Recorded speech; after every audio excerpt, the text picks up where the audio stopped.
Good evening. On behalf of the American Association of University Women, the Lakeview branch, we welcome you to this candidates forum for the May primary 2016. At this time, would you please stand for the flag salute?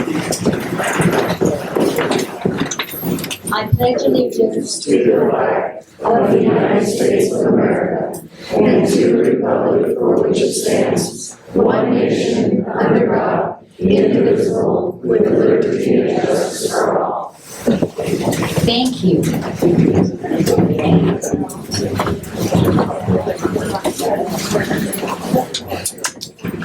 The purpose of the forum is to be better informed as a voter and to meet the candidates and to have them field your questions that seem to be important to you as an individual. I am Lori Noel Crocker and I'm the moderator for this evening's forum. I'd like to thank Josh Zoborowski from the county IT manager position for setting up with the mic equipment. We'd like to thank KORV 93.5 FM for broadcasting the forum live. We'd like to thank also the examiner for video, which will be streamed unedited on their YouTube website within 36 to 48 hours. And that's youtube.com/user/Lake County Examiner. And today I had a lot of fun with the students from COIC setting up for the forum. And we really thank those boys and girls.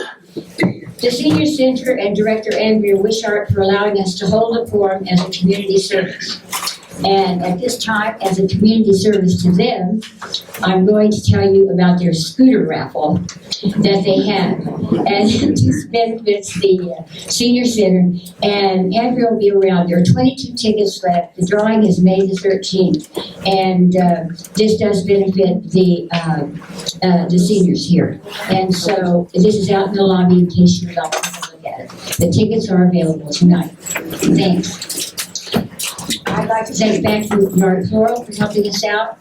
And our timers tonight are AAUW members Judy Stewart and Debbie Watts, who is our president. We welcome our candidates this evening, and we encourage you, the audience, to write tasteful, positive, and informative questions which will allow a candidate to give his or her point of view on an issue. Please turn off all of your cell phones during the forum unless you are emergency personnel. Some candidates have provided yard signs and literature for you to take home. And even some of the writing candidates connected with me, and we have some of their literature back there too. And as we have stated in the paper, the people invited to the forum typically, and this is in our bylaws, are the people who are on the ballot. And that's why writing candidates are not here. Okay. But they are having meet and greet people, and they were invited to attend should they want to be here. Ballots were mailed out today and are due at the courthouse by May 17th at 8 o'clock p.m.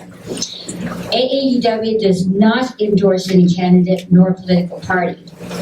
Now, our format, again, to be very precise, is to have each candidate introduce himself or herself. They have a 2-minute time limit. They don't have to take that full 2 minutes. Followed by intermission of 15 minutes, where you may write your questions on the special cards that are provided. And as you know tonight, those cards are green. After the intermission, they will field your questions, and they have a 1-minute time limit on each question. At this time, let us begin. And so I'd like to start with the assessor candidates to introduce themselves. And so this is a nonpartisan position, and we begin with Dave Knoll's introduction. I say this.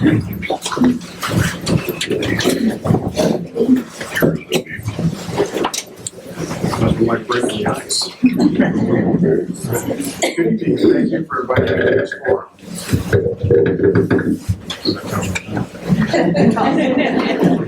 I'm Dave Knowles, and for many of you guys know me from my days at the Napa store. I'm an appraiser, and I'm running for the position of Lake County Assessor. When I came to Lake County, I began high school, and after attending college, I returned home, married my wife Kathy, and have 2 daughters, and now have 2 granddaughters. I worked in our family business alongside my dad till his retirement, and continued his operation for 22 more years. I know what it's like to raise a family and work in a small business to make ends meet. I've learned that customer service is critical to and crucial to any success. And I know that you learn how to treat people the way they like to be treated. My background for procuring information and resolving problems has been a good fit in this job. This has given me a strong work ethic, good organizational skills, and the knowledge to manage the staff. I feel that the people you work with are your most important and valuable asset for accomplishing anything. I have 8 years' experience in the assessor's office and have developed a good relationship with the people I work with and the Department of Revenue. I have full support and endorsement from Phil Israel, the retired Lake County assessor, which has been a great resource of information for me for many years. I received the Department of Revenue's approval and meet the requirements and qualifications of the office of Lake County assessor. I'm running for the office because I feel I can improve on the leadership while enhancing communication with the landowners. I'm also ready for the challenge within the assessor's office to bring an increased focus on detailed organizational skills to the county. I strive to work with property owners to gain an accurate and fair value of the property, and I respect the landowner's rights. I also feel that the assessor should be skilled and knowledgeable and have an ability to perform the task of any team member in the office. I will ensure that the staff in the assessor's office will feel valued for their work and their accomplishments. I'm committed to working for the taxpayers and taxing districts in a fair and courteous manner, and I believe in a day's work, and I also lead by example. I respectfully ask you for your support in the election of Lake County Assessor.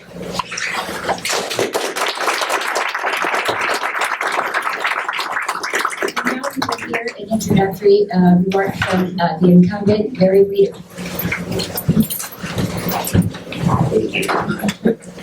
Said, I'm Larry Reeder. I've been your assessor for the past 6 years. I've been in the assessor's office since 2001.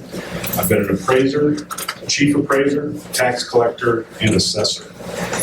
In 2008, my former boss, Phil Israel, informed me of his plans to retire.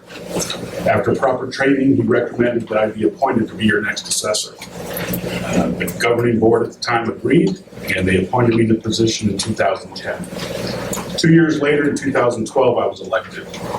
When I first took over, my goal was to continue what Phil had in place, to maintain the quality work that our office did. After 6 years at the controls, I'm happy to report that we have done that. We have created a true and accurate tax roll every year on time. We've collected over $50 million without 1 penny being unaccounted for. We've successfully met every state and county requirement 100% on time and approved. We've also secured over $600,000 in grants and developed online services to better serve the people of Lake County. The job of assessor is not an easy one. The Oregon property tax system is huge, it's complicated, and the results of our work are held to a very, very high standard. The responsibility of the assessor's office, the reason you have an assessor's office, is to provide funding for your local services. Hospitals, schools, law enforcement, fire departments, all the services rely on the efficiency of the assessor's office to provide the funding on time every year. Now, I'm not here to tell you to, or get you to fall in love with your tax bill. Probably not going to happen. What I am here to tell you is there's a system in place to provide funding for your local services. And the assessor's office plays a vital role in the success of that system. What my commitment has always been and will continue to be is simply to apply the property tax system as fairly and equitably as we possibly can. You have invested in me over the past 15 years. You paid for my training, you paid for my benefits, and you paid for my education over the property tax system. In turn, I've held up my end of the bargain by pursuing every opportunity to improve and grow. I appreciate your vote, and we'll do this for another 4 years. Thank you.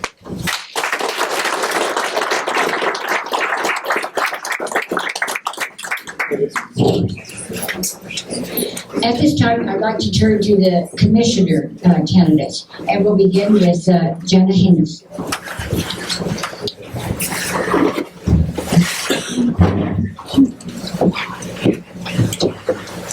Hello, I'm Jenna Hennis, and I have And I have lived here in Lakeview for over 20 years. I ran Homer's Espresso, which most of you people knew me from there.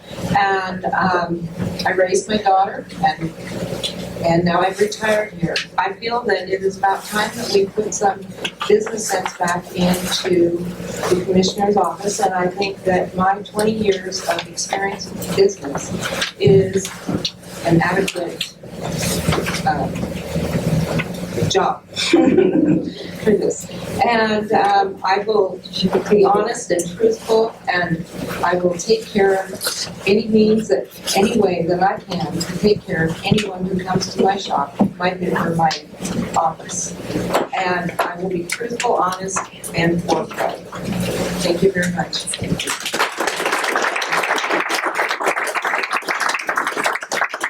At this time, we'll hear from Bruce Webben.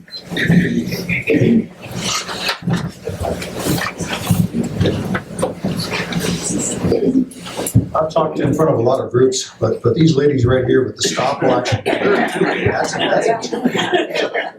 and I know they have a hook. Well, we've lived here for some time. We moved here, decided to move here in 1996. We bought land from my wife's family, and we moved here full time in 1999. For the first year, I was a visiting professor at OIT, and that was interesting. I was trying to help them set up some new technical programs. We operate a small business in town. I'm not going to put in the plug for Goose Tracks Pro Shop, but we have a real small farm operation. But as a result, we're familiar with issues that affect small businesses here and how hard it is to make one successful. We're familiar with ag operations, issues like water, roads, and things like that. And we both actually still work for NASA. So I do that. We're both volunteers for the county. I've been in search and rescue for 15 years, and I've done some other things too for volunteers. I've been asked, why am I running? Well, I've got 45 years experience running large operations, large organizations, programs, large budgets. So I think my experience is really well suited to the job. Like a lot of people, I'm very unhappy with the state of government at all levels, from county right on up through the federal. And some people that I listened to said, you really need to do something. Don't just sit back and complain. Get involved. And I had never thought about doing anything like this before. Frankly, I found things like this, talking about myself, uncomfortable. I'm not used to it. Start asking me questions, I can hopefully handle that, but this is the hard part for me. And so I am running for office. I've been doing a lot of learning. I've been around the county. I've talked to many people. I've learned a lot about issues that affect both the north and the south. I really didn't realize it was a Mason-Dixon line across Lake County, but there is, and I learned a lot about that. I've also learned there's a lot of very common issues that we have to work together to help to solve.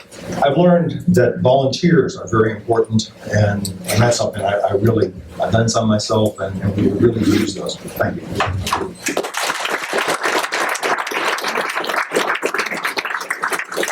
At this time, I'm going to have Stacy Gady from the clerk's office come before we do the statements from for the district attorney. She has some very salient things to say. Oh, no, first I'm going to have Brad. You know what? Sometimes we only have 2 candidates and then 3 and everything, so thank you. Brad Winters. It sounds like I'm already a has-been. First off, thank you everybody for coming, and I'd like to thank the AAUW for doing this. I've been to many of these, and they're so professional. Thank you, ladies, so much. Those of you that don't know me, my name is Brad Winters. I'm 55 years old, born and raised here in Lake County. All my kids were born and raised here. I was actually born right here in this building as a hospital when I was a kid, and now it's a senior center. I'm getting older myself, so maybe I'll be back in it. Very, very proud of my family and my kids. I have 3 plus 1. The plus 1 is a girl that I raised from 7th grade on, me and my wife. And we're living proof that our kids can come back to Lakeview. We always hear, well, you kids can't come back home. I have a daughter that's a manager of a bank. I have a daughter that's a counselor at school. I have a son that works at Les Schwab's, and the girl we raised works at the BLM. It can happen right here. That is what I'm about, is the passion for Lake County. That's where my heart is. That is what I want to do. I've been married to my lovely wife for 37 years. That is important to me, the values that I bring. I bring those same values to the Board of Commissioners. I have the honesty. I also have a business in Lake County. That means that I'm invested in here, and I want Lakeview to grow. I want Lake County to grow. I've spent many hours in North Lake County. I'm working right now very hard with Red Rock Biofuels to try to get them here. With that, if they come here, we've negotiated to get natural gas at least to get Cadmus Road. With that, the extra capacity will be given by the county, not the gas, but the capacity to try to get it on up to Cornerstone to get it through the town of Lakeview. We have an air quality problem. It would help with that. It would help entice light industry into Lake County. If we can cut the business people's costs on their heating bills here, where we normally heat for 6 months out of the year, we can cut those by 2/3. Wouldn't that be something? That means there's more dollars to spend in our community. I'm very passionate about our road system, our state highways. I'm set in a position to bring dollars in Lake County, and I just ran out of time. There is so much to talk about. Well, thank you all so much.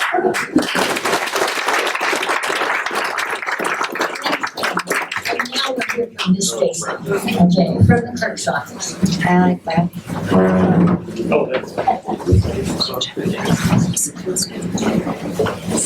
Good evening, everybody. I don't have to speak about myself, so maybe this won't be too bad. I just wanted to hit on a couple things. The clerk's office has a new drop box. It's outside the building. It's on the south side of the building. You can pull into the loading area and park your car and get out and drop your ballots in that box. We still have a box inside the office.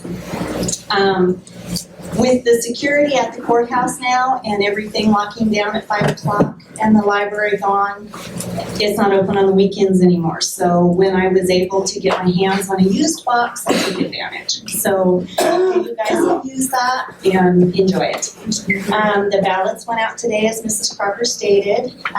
They probably will be coming back tomorrow. People might start seeing them tomorrow or the next day.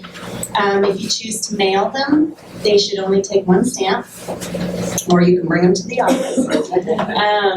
Let's see. Yesterday was the deadline to register to vote or to change your party, so that's come and gone. It's too late now. We have a new major political party this primary, the Independent Party. A lot of people think that being an independent voter means you can vote for whoever you choose. That's not the case. They are just like Republicans and Democrats. They have their own candidates. So you will see those candidates on that ballot if that's the party you belong to. So I wanted to explain that. We have 2 races this election that have 3 people running. That's the first time it's ever happened since I've been here. Normally to win in the primary, it takes 50% plus 1 vote. If that does not happen, the top 2 vote getters will move on to the general election. So we potentially could see commissioner and district attorney again in November. The election results will be, the preliminary results, I should say, will be available at 8 p.m. at my office. I will also get those to Denise Thorstead, and she will post them on the county's website for people who can't come in and get those. Let's see, certifying the election is usually done 10 days after the election. People who forget to sign their ballot or signatures don't match, they have 10 days after the election to come in and remedy that. So we have to wait until that 10 days has passed before we can certify, and then we'll have final numbers. Ann Crumrain, the Lake County Treasurer, and myself do not appear on the primary ballot, even though we are up for election this year. And the reason for that is there's a statute that states the clerk, treasurer, and the sheriff must be elected at a general election. So if 2 or less file, we are considered nominated and we automatically move on to the general election. So that's why you won't see us on your ballot, but you will this fall. So, and Mrs. Crawford has asked me to stick around in case anybody has any other election-related questions. So I'll be here. Thank you.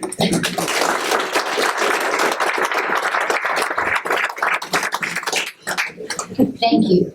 All right, now we'll move on to the district attorney candidates, and Patrick Clarity. Thank you all for coming this evening, and thank you to the Association of University Women for hosting this event. I'm Patrick Flaherty. Over the last 28 years of my legal career, I've had the opportunity to serve the public as a deputy district attorney, chief deputy district attorney, and most recently as the elected DA for Deschutes County. During that time, I also have been in private practice with the law firm of Wright Van Nagel and Flaherty for 9 years, where I focused on criminal defense. As the elected district attorney, I have the experience, the great experience of mentoring and supervising a staff of 18 prosecutors and 28 support staff. We did some great work. It was probably thus far been the greatest experience of my career. And I'm hoping that I'll get an opportunity to talk about that more later. If you folks are happy with the way things have been going in the district attorney's office, then you should re-elect Mr. Stapleton. If you hearken back to the days when Mr. Scott was your district attorney, then you should vote for Ms. Forrester. But if you believe, as I do, that justice requires finding the truth, and if you believe, as I believe, that the truth is oftentimes found in the middle, then elect me. What I'll bring to you and your community is a balanced approach to justice. Okay. Thank you.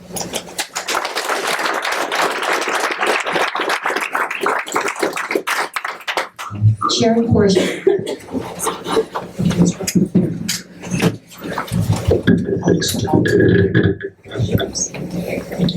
Thank you, the AAUW, Ms. Crawford. Folks, thanks for coming. I am Sharon Forster. I've been an attorney for 22 years. For the last 14 years, I have been in the courtroom. I've been in the pit of the courtroom. I have been in front of the judge. I've been in front of the jury. I've been in the grand jury. I've been in the desk charging cases. I have not been sitting behind the desk as Mr. Flaherty has been supervising people. I have actually been doing the work. I'm not sure where Mr. Flaherty gets that I am on one end and Mr. Stapleton is on the other end and he's in the middle. It sounds like the story of the three bears, and he's got the best bed. I'm not really sure how that happens. It seems like he's saying that I'm really aggressive and Mr. Flaherty or Mr. Stapleton is really passive. I think what you want in a district attorney, you do want aggressive. I don't know anybody, how many people have ever asked for a reference for an attorney and said, does anybody know a really passive attorney? I want to hire a passive attorney. In your district attorney, you want an aggressive attorney. You want somebody that can go in and can fight for you. And you don't want somebody that's passive because they're going to come up against somebody like his wife that's very aggressive. And you know what's going to happen? You're going to get not guilty verdicts. And you're going to get those defendants out on the street. So you want an aggressive attorney. And aggressive doesn't mean that I'm not fair. That's not what that means. It means that I'm a good prosecutor. I've been working in the courtroom. I've worked here now for the last 6 weeks on the street. I have the endorsement of all of your law enforcement. Lisa Cahill is here somewhere. She's my campaign manager, she supports me. The state police, your local police, all of them. I also have the endorsement of the district attorney from Klamath County. I did a good job there. They are endorsing me, and I ask for your vote. Thank you.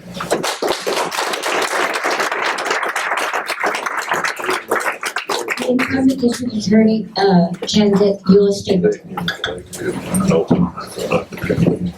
First of all, I want to have Stacy's time because it was on stop for about a minute. I love Lake County. I was raised here, graduated at Lakeview High School in 1967, graduated from Morgan State University in 71, and Bureau Law School in 74. I care about the community, and that's why I'm here. Before I start talking about anything else, I just want to, this is my only chance to kind of talk to a large group. My family and I are very angry at Ms. Forrester. The day after my son died, she posted an announcement on Facebook that he passed away, and if anybody had any questions, to call me. And after that, after somebody contacted her, she took it down. She claimed she's a family friend and my friend. Neither of those things are true. When I came to Lakeview, I promised that I would try to do as much as I could on methamphetamine. We meet with the police on a regular basis to coordinate and focus on those people that are using and dealing with methamphetamine. So far, we've had some success in that. Methamphetamine, I think, is more addictive than heroin. It doesn't have any cure like methadone does that you can apply here locally. And so we have established a drug court to deal with people who have severe addiction to methamphetamine. Those individuals, some have succeeded. We have one succeeding this week. She graduated. She has 30 years clean on methamphetamine. That's a remarkable thing for her.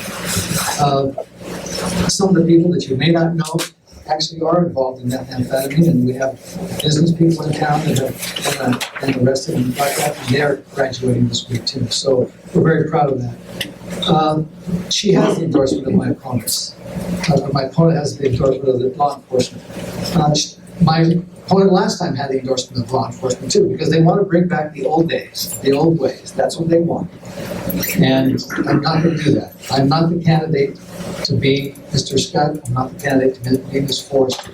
I want to be objective. I want to listen to people. I am compassionate with people. I think that's the job of the district attorney, to have an open office policy, and that's what I have. Thank you very much.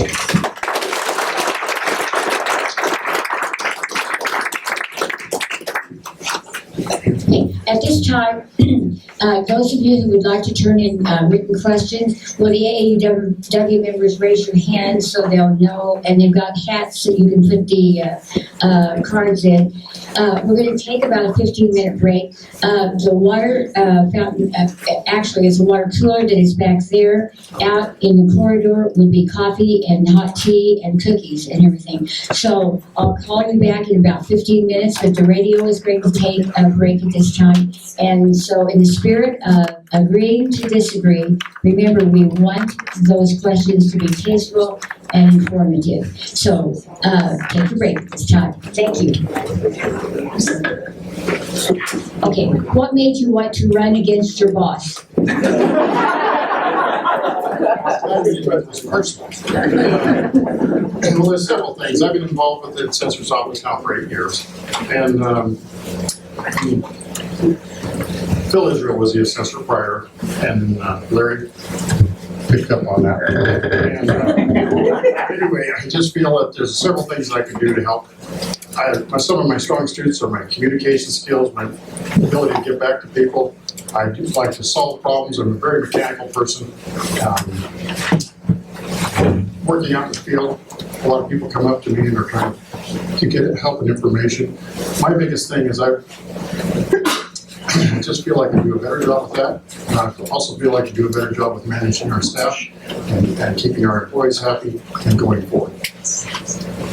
Okay, and your second question, you have worked for the assessor for less years than your opponent. What specifically would you change to make the assessor's office better? Well, that's it. That makes the person a little bit better. All right. I've been there 8 years. When Larry took the assessor position, he'd worked there 10 years. So Larry does have the leg up on the experience level there. What I would be doing to specifically let the assessor's office better is with the appraisers, I would have them out in the field more. I would work with them a little bit more on working with customer skills, with communicating with them. Lots of times when we're out doing appraisal work, we're at people's properties when they're at work and not at home. And I like to leave a card. I instigated a card program where we put our name and our time and our date when we're at your property, so that you can call us back and we can talk to you about it. I like to treat people the way they like to be treated. So if somebody's at my property, I'd like to know about it. And also the owner knows more about the value of their property. And that's something, an area that I really felt strongly about. Thank you. Would you please give Dave Knowles a big...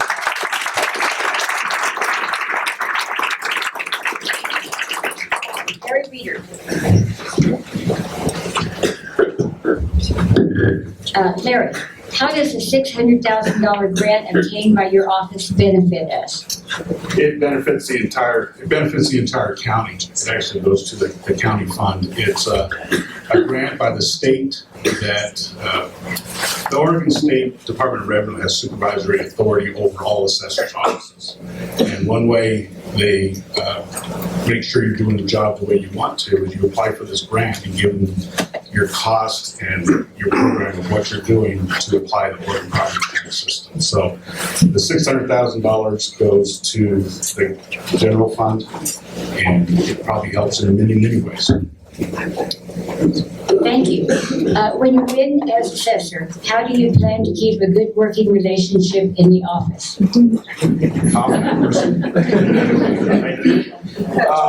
We're going to be all right.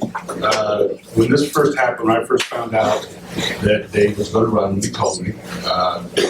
We got buy-in from everybody in the office that in order to minimize the stress that naturally would bring, we would all agree we wouldn't talk about the election in the office, and we wouldn't share with each other who it is we're going to vote for. That has worked really well. Also, Dave and I agreed that we were going to run a campaign that would only talk about why you should vote for us versus why you shouldn't vote for the other guy. And so far, so good on that. Very proud of that.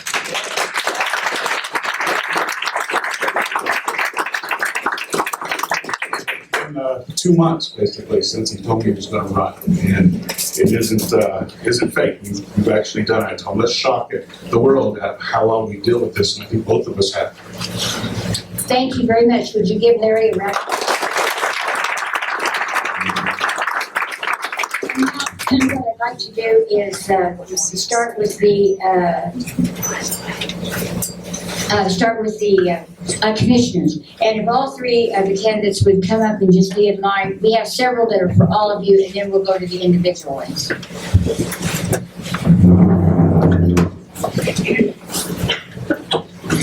So Bruce is here first. and I have to say, everybody wants you to speak right into the microphone, and so we're going to do that. For the commissioners, what's your stance on the dope growers and also federal overreach? Can we regain more control at a county level? Stance on the dope growers, I was asked that in Christmas Valley last night, and I guess if it's legal, if it's been voted in by the people, then that's the will of the people, and it has the potential to bring money in, so it's not necessarily a bad thing. I don't think my personal views on it really matter. If that's what happens, if it's voted in by the people, then it's going to happen. We'll manage it the best we can. Federal overreach, boy, that's a hot button. I feel very strongly that there is a lot of federal overreach, and at the county level, I'm not sure what to do about it. The reality is, we have to work with the Forest Service and BLM and a lot of other agencies, and that's critical. And so we're not going to make it go away.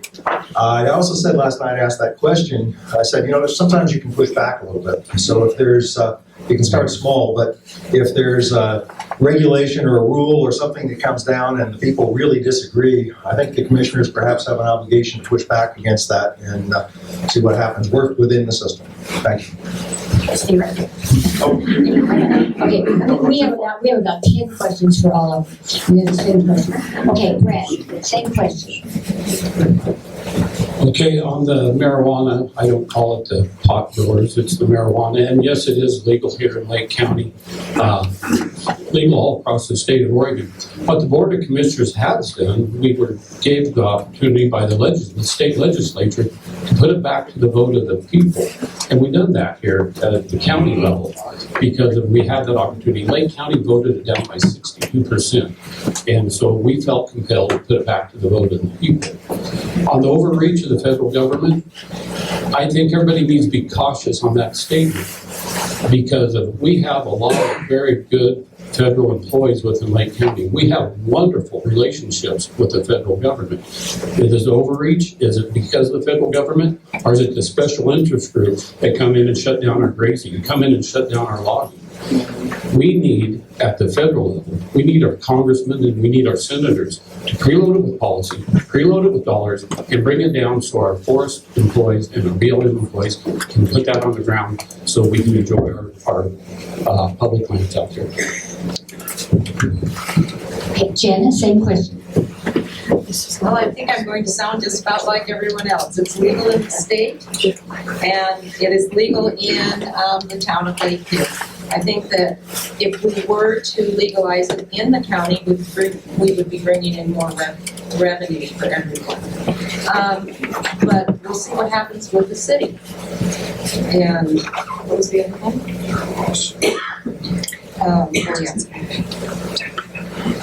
The government overreach. The government overreach is a major issue. And it's one of those things that you're just going to have to work within the realms of the government right now. We're so far out of bounds with so many different situations that if you damage some of the communications that we've created with a lot of the businesses for federal government, we may have some more problems than we really want to deal with right now. Thank you.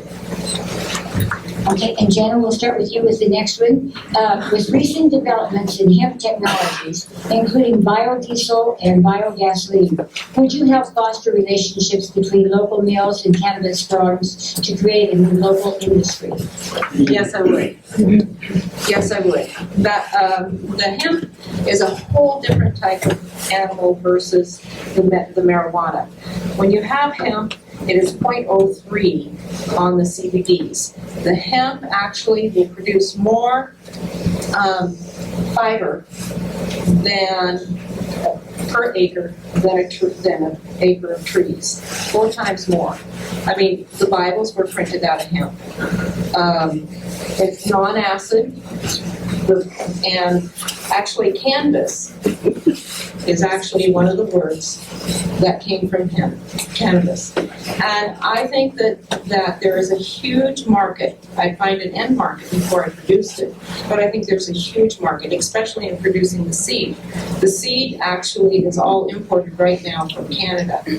So there's not really, there's just an open market. There's going to be a boom on this. I really think on the cannabis. Okay, Brad, same question. On the hemp, it is not used for recreational use for getting high or whatever. It's up to the farmers and the producers out there if they want to produce hemp. I believe that it is also within the realms of whenever you go to the vote this fall, whether it be allowed for the farmers to grow it at a large scale. So think about that when you go to vote in November. The vote isn't about what's legal, it's about what is allowed in Lake County. Marijuana is legal across the state of Oregon. Hemp is also in the commercial grow side of it. You'll be voting on this fall whether we'll allow dispensaries, commercial grows, and so on. So you'll have a chance this fall to vote on whether hemp is allowed and other strains of cannabis. Okay, Bruce Webben, same question. I said a minute ago, if the product is legal, then and we can take advantage of it to generate jobs and income, then we should. There is an issue for that, as well as with Red Rock and other things that might come in, which is waste products. And that's something we have to look at. I know there's some waste sites in the county right now that are a problem, and they're going to have to be dealt with. So as far as the hemp itself, fine, as long as the product and the raw material and the product is legal, I don't have any problem with that. I think we should support it.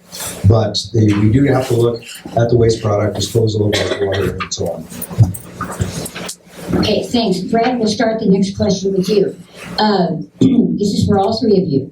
The feds, funding for the roads by the feds have gone away. In the next 4 to 5 years, what will you do besides ask the feds for money to fund county roads? What I will do as commissioner, will continue to look at the most conservative way to operate our road department. I will promote and continue to take bill dollars out of the general fund, which are federal dollars come in payment in lieu of taxes to help supplement the road department. We've already cut back on employees, we've cut back on overtime. We'll be very conservative. We're not able to do the overlays. We'll do preservation is what we have, what we're down to. And yes, we will continue to lobby our federal folks, our congressmen and senators, to do what's right for Lake County, and that's bring those funds in. We used to get timber receipts. We no longer get that. The SRS came in. That's dwindled down. We fight every day for fair and equal compensation for those federal lands that are in Lake County. And we'll continue to fight that way. At the same time, we're doing conservative budgeting and looking with a vision to keep the road department operating. Janet, the same question. Yeah, we do have a situation that's arising with the road department. They have approximately, I've heard, 4 years before things start to deteriorate truly.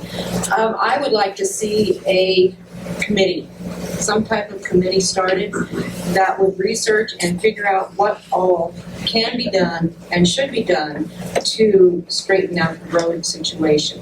They do actually have quite a bit of money in reserve, so, which is like 21 million. But, so we do have some time, but that's why we need to start something now to get something ready for when it does happen. Thank you. Bruce? I'm in violent agreement with all of what was said. With one addition, I think again, it's an example where we can push back a bit. My understanding, and I know she's learning about this, I've got a lot of things to learn, but that there's a formula that allocates money from the state for roads, and it's based completely on population. And that really leaves the problems on the east part of the state really left out hanging. That formula, that needs to be looked at. Perhaps some kind of a group, a coalition of east side counties might be put together because they all have the same problem. So I agree again with what was said. That's a possible addition. Thank you. We'll go on to the next question for the three of you. Are you currently or have you ever been a member of any Patriot or other anti-federal government group? Bruce, we'll start with you. I wasn't a Boy Scout. You're in trouble. The simple answer is no. I am very conservative as far as my personal views, but I'm not a member of anything. So if the transmissions here are going out to somebody out there in the National Security Agency, I think that's me. Brad, same question. No. And I have to follow that with another no. No, I am not. Thank you. We'll start, Jen, with you. In what innovative ways will you support increased access to post-secondary and higher education in Lake County? Education.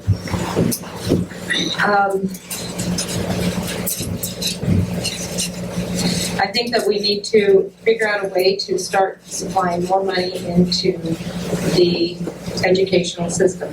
One of the things that we might start thinking about is reallocating the $250,000 that goes into the road department. I think that sometimes that money can be used into a different area. When you have in the road department, when you have 3.1 million or whatever their budget is, when you put in only 250,000, that's not very much money. I really truly feel that we could use that money somewhere else, and education is a good idea. Thank you. Yes. Brad? As I've said earlier, I support education very much. Higher education, KCC has come into Lake County. Board of Commissioners support that. We don't support it financially, no. We keep our dollars, our tax dollars operating the county operations. I am a very good supporter of higher education. I'm a very big supporter of our local education at all levels.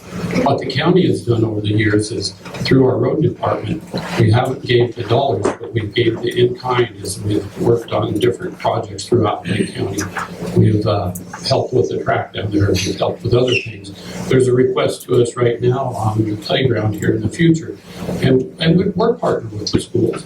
They have their own budget, they have their own loads, they have their taxes that come in, and so do we. But we're partnered, and we try to partner the ways that we can make it work for both sides, and I'll continue to work that way.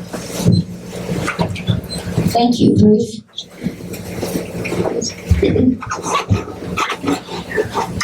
Well, innovative. There's already pushes going on. I've been to the KCC operation here, and they're already actively having classes that they can do over audio-video links, and that's obviously a good thing. I've met with the president of KCC. He's very supportive of that and of expanding that. I think there may be more that the county can do to support it. I'm just learning about it. I'm pretty familiar with OIT. I mentioned I was a visiting professor there for a while. And after 13 years in college, yeah, I support higher education. Okay, going on to the next question. I don't understand why we don't have a recycling manager in Lake County. Is our environment less precious than other county environments? Well, I think the answer to the question part is no. I really hadn't thought about that. A recycling manager, we lived in a rural area on the California coast years and years ago. And one of the things that we found, they were, of course, really big on recycling. Didn't really take a manager. What they had is they had collection stations. And so you could bring your own stuff there. They had a very high participation. They had dumpsters and stuff. Glass goes here, plastic goes there. You did it yourself. And they had a lot of a very high participation rate. So I think something like that would be something we could look into. How much extra management it would take, I really don't know. Thank you. Fred? We do, in a sense, have a recycling manager in Lake County. Our landfill is operated by the general fund. We do pay for our road official out of the general fund to be our landfill operator, not operator, manager. And with that, we have recycling goals that we have to meet, and we've met those every year. Lake County doesn't have a full-blown recycling program countywide. The reason why that is a challenge is because the amount of recyclables that are produced in Lake County is not a volume that it's profitable for anybody to do. We support recycling. You will see here in a couple of 3 or 4 weeks where there's a chance for everybody to recycle their paint and those different things and their chemicals. We do have recycling here in Lake County. It's just not at the level that you hear about on the news, and it's not at the level that it's profitable for somebody to get into. But we do believe in recycling. Janet, the same question. That's correct. It just does not pencil out when you come right down to it. There are recycling, like we have that's coming up, like bread magic, bread. You call me. Okay. That bread Braz magic. But truly, it just doesn't pencil. I've looked into it because I had an old building that I had 2 big doors on one end. I thought people could drive through, have bins on both sides. You know, I've looked into it more than once, and the shipping cost from this area to get it to market is not feasible right now. That's kind of where you step in with the government taking part of it. But in the private sector, it's just not worth it right now. Okay, Bruce? I already answered that. Oh, that's all right. Can I add one? Yeah. One thing, I think I had a few seconds left. One thing that might make sense to recycle And all of what they both said, I agree with basically, but tires. There's a lot of tires around here. I've tried to get rid of tractor tires myself, and it's not easy. They're big, they're bulky. I don't know if it would be feasible to have a shredder someplace where the shipping volume could be reduced, but there are a lot of tires, and that might be something to look into. Hey, thanks. All right, next one, we'll start with you, and I'll just go on. What are your long-term plans for the management of the mental health department? Well, to be honest, I don't know. I don't have an answer. I've been to some meetings. I understand there are issues. One of the things I know that we're very strong feelings about is remote management versus somebody here full-time. And remote management doesn't seem to make sense to me. I tried to do that myself in my own job. I find you can't manage people unless you're there with them. So, but I don't have an answer to that. Brad? I'd probably be in the office of commissioner right now, can speak to this more than most people. The Board of Commissioners made the decision to go out for an RFP for a private nonprofit. We'll be making that final decision on what's in that RFP on May 9th. The reason why we went that way is because of out of 16 East Side counties, 15 of them are ran by private nonprofit. Lake County is the last one that is ran by Lake County employees. We've come to find out and research that the services that our clients need will be brought to a better quality as far as the management style of some of these private nonprofits. And that's going to come out wrong to a lot of people. So whenever you have these directors that answer to the people that are right above them and their boards and everything, they really push themselves and push their employees along. I am very proud of Lake County employees and where our mental health is and what they have done. And I look at this as going to the next level and bringing these employees another opportunity to better themselves and bring the professionalism to right on down to the clients that they need. Sorry. Janet? Yeah, this is something also I really can't speak to a lot. I'm not privy to all the information. I do know that there's been some major upsets down there, and anytime a client has to reestablish the trust and trust with the new person, they just don't do well for a while. So I really don't know too much about it right now. It's something that needs to be looked into. Thank you. And we'll go on, and you can have the first crack at the next question. What concerns do you have about the impact of climate change in Lake County, and how do you plan to address specific issues such as the ongoing drought, water shortages, or reducing carbon emissions? Well, there's a lot there in that question. And actually, we are doing a lot of it already. We are working on the carbon emissions.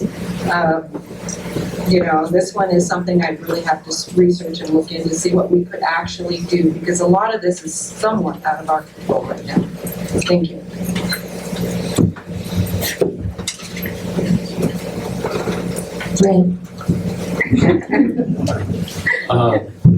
Climate change is a huge issue across the United States. What we can do here locally is continue to push for forest health. We want our forests to be healthy. That means clean water. That means better watershed on top of that. And it also means that the density of our forest gets down to a level where that we don't have the catastrophic fires. Our cost to our federal government goes down, which is a cost to us as taxpayers. When that forest gets healthy, better water, less emissions go out through the catastrophic fires, less cost fighting those fires, and less loss of human life. And in the end, it will help with the climate change. Okay, Bruce? Can I have an hour? That's a real hot button topic. One of the things you need to do is to define the terms. Climate change, that kind of became the buzzword. It was global warming, it's been human-caused global warming, it's had a lot of different names. Climate's been changing for hundreds of millions of years. The real issue is how much the humans contribute to it. And that's something that some people have said the science is settled. I know many of the people, the scientists working in that area. I guarantee you the science is not settled. And so we have to use common sense, we have to make prudent decisions. Forest health, that's a big thing. Clean water, everybody wants it. Nobody wants air pollution. But we can't turn the country inside out and destroy the economy. Excuse me, to get it. Can I have another couple hours? No, but you still have individual questions coming up. Okay, first we'll go on to you. What is your position on the value of federal land to all citizens of Lake County? I'm not sure how to answer that. It is Lake County. Oh, what's the percentage? 85%? Something like that. 78. I mean, it's huge. So it's invaluable. The issues that I mentioned before, I think probably most of the people in the room might have some issues with the management, and it could be done better. I've read, in fact, just yesterday I was reading a paper on exactly that. So the management can definitely improve, and that will benefit everybody. And I didn't mean to suggest that there's any thoughts of throwing out all the federal agencies. I just think we can work together and we can do a better job. Fred. I love our public lands. I'm a recreationalist, I'm a hunter. I could leave my house and in 2 minutes be on those public lands. I've been into other states hunting where you don't get a chance to access those public lands. We are so fortunate. Is there some mismanagement issues? Yes. I don't put that on the local level.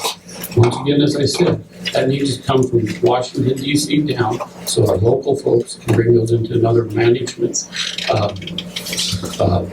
condition. As far as our public lands, and whether you ride an ATV, you mountain bike, or you walk, or you hunt, or you just go for a Sunday drive, we have it here in Lake County. We have the high desert, we have the mountain lakes. Couldn't be any better place than Lake County. Appreciate your public lands. Janet?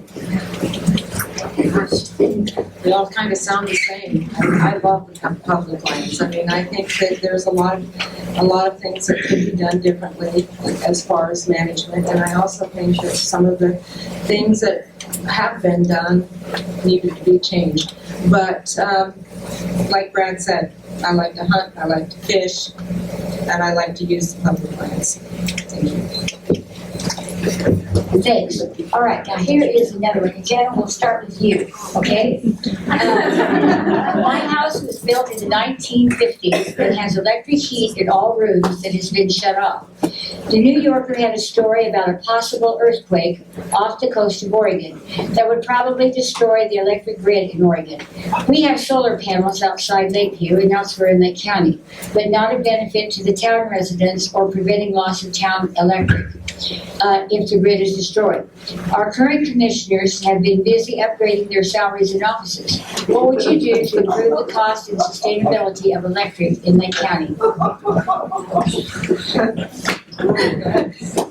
my goodness. Well, yeah, I really think that there needs to be some type of plan. First off, I would start with a generator. I would have a generator at my house if I had that type of a situation.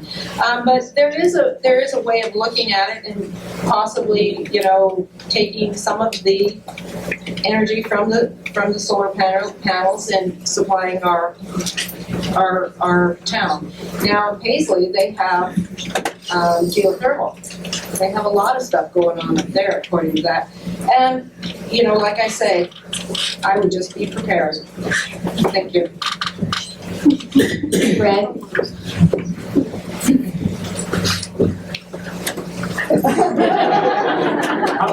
How do we answer this one? Yeah. Commissioner salary. We done what the compensation review committee, IORS, brought forward, and yes, our salaries are what they are.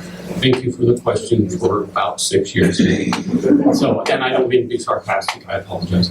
On the solar side of it, yes, there's a lot of, through our president and through portfolio that these electric companies have to get to, solar, wind, and other energy is required.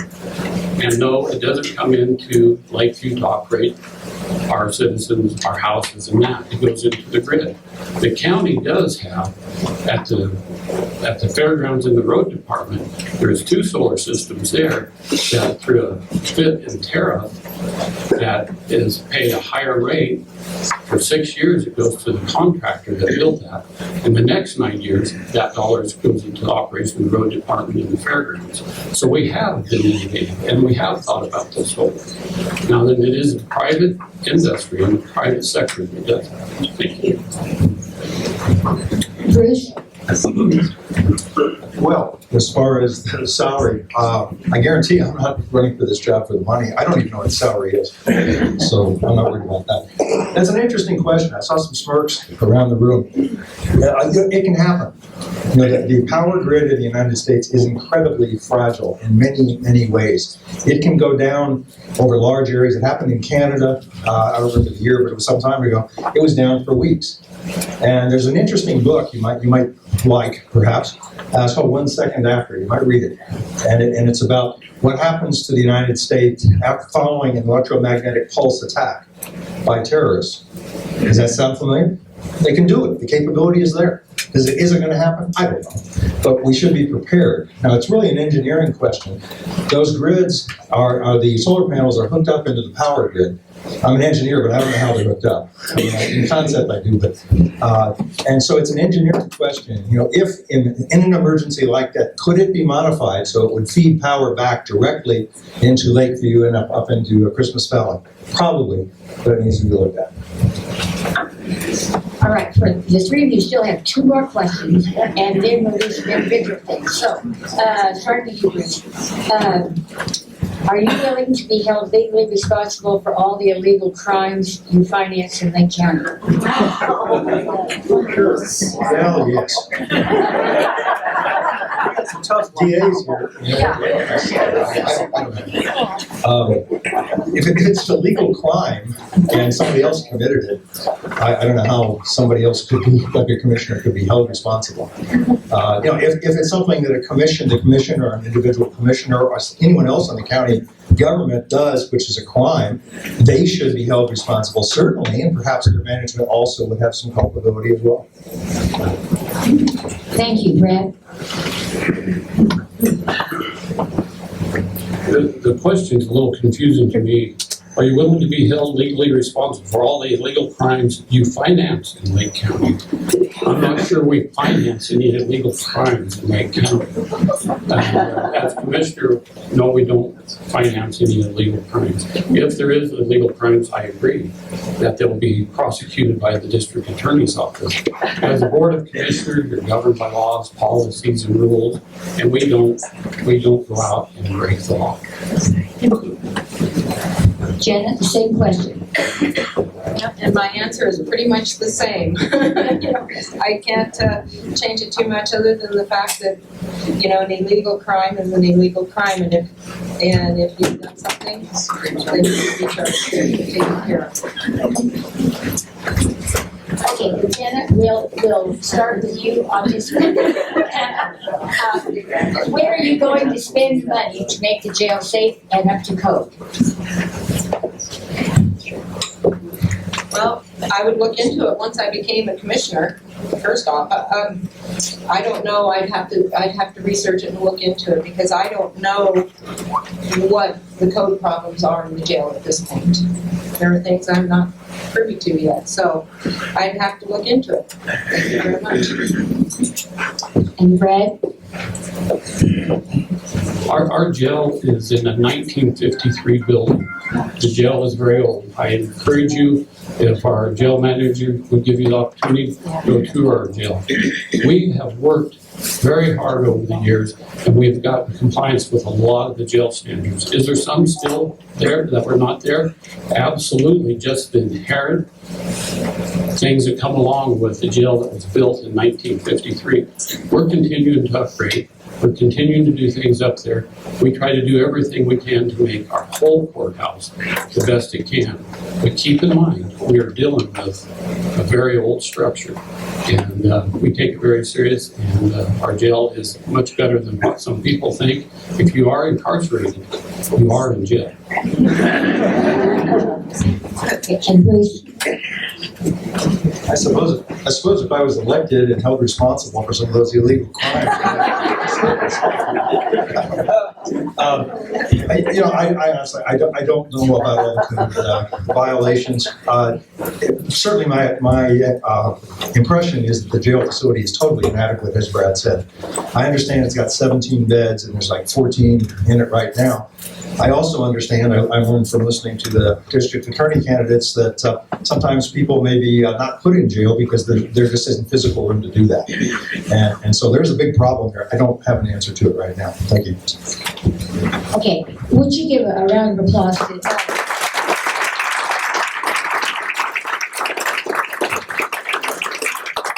questions for Jenna, so I'm going to start with her first, and then we'll go to Brad, and then to Bruce on individual questions, okay? And so, Jenna, your first question, what business did you run, and what skills did you learn that will help you do a good job if you're elected commissioner? I ran Honger's Espresso Cafe for a little over 20 years. And when you run your own business, you're responsible for everything that is brought in, everything that is sent out, your payroll, your employees, immense amount of management. So I think all those skills are actually the things that are needed to be a county commissioner. Thank you. And your next question, are you for or against the county stand on prohibiting commercial growing of marijuana?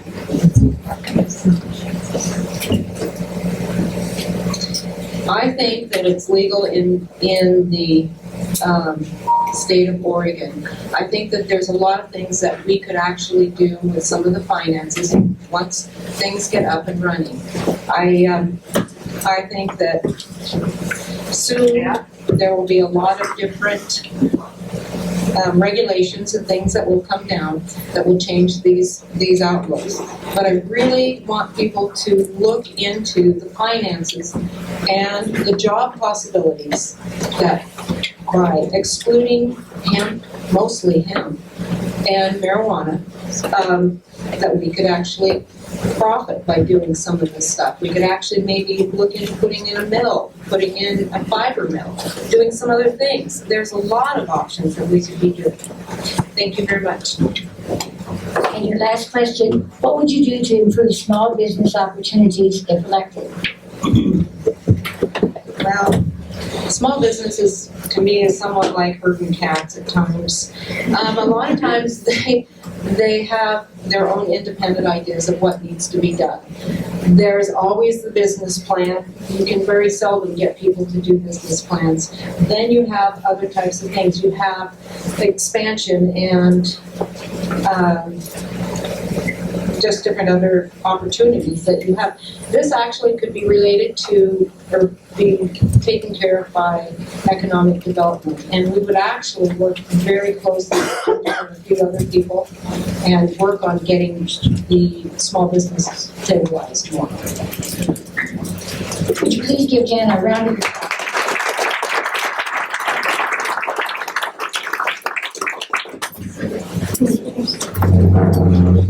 Okay, now Brad. All right, not Fred, but Brad. Okay, what support, especially financially, do you plan for the senior center if elected? What have you provided in the past?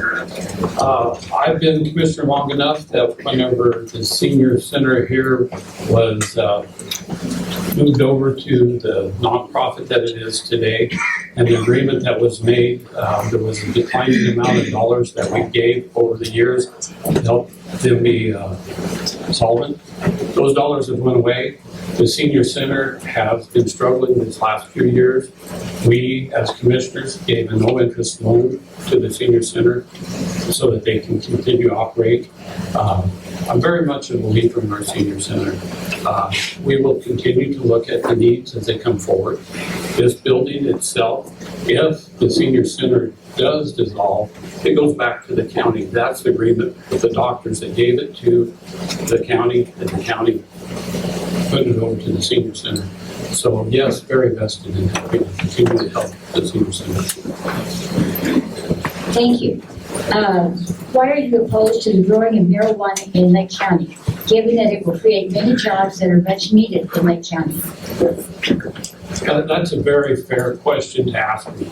As commissioner, I don't get the right to bring that into my commissioner's vote. That's the reason why we voted to put it to the vote of the people as a board of commissioners. Me personally, I don't support marijuana. Do I support jobs? Absolutely. I come from an era where through the school system, drugs were bad. Drugs are not good for you. And that was pushed the whole time. And let me tell you, this is the one time that the west side of Oregon voted to tell us what we're going to do on the east side, that the east side gets a chance to vote and say what we want. Me personally, no, I don't support marijuana. Jobs, I do support.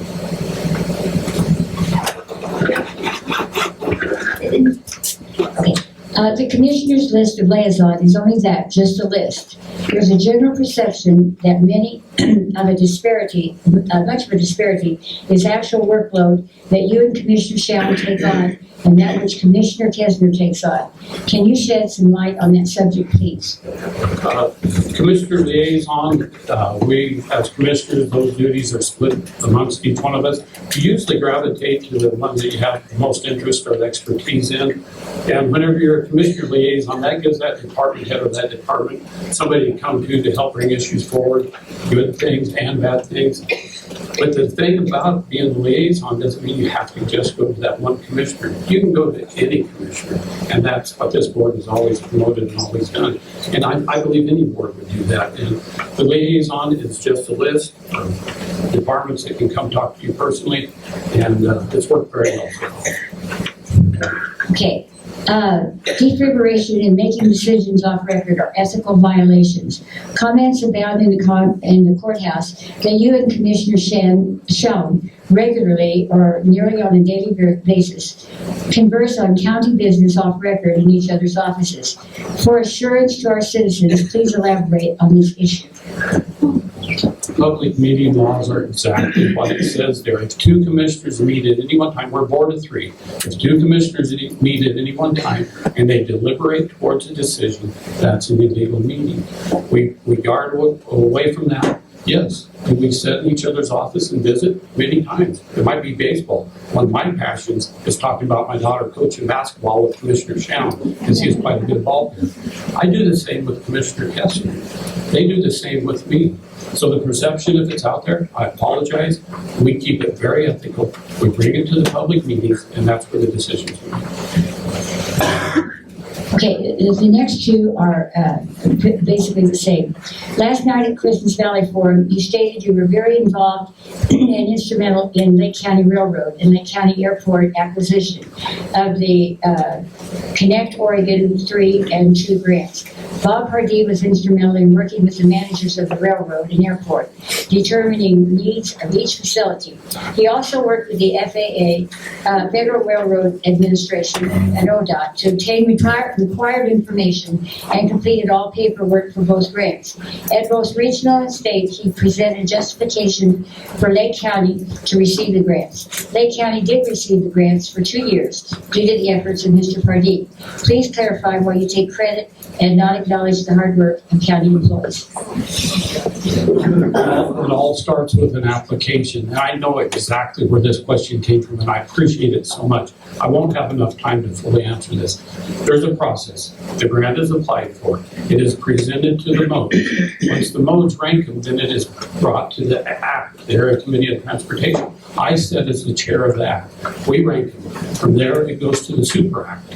I go to the Super Act. I push it further forward from there, whether it's rail, it's air, or the other ones. So, getting a little excited here, I'm running out of time.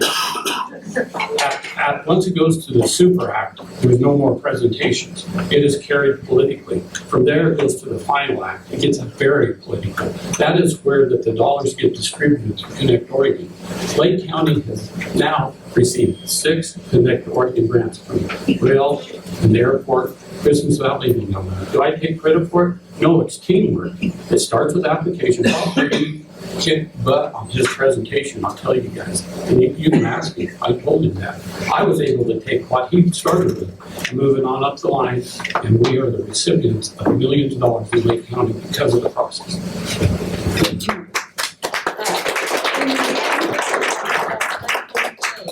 If elected, will you not be one of the longest, if not the longest sitting Lake County Commissioner? You have had this job longer than any other job you have held.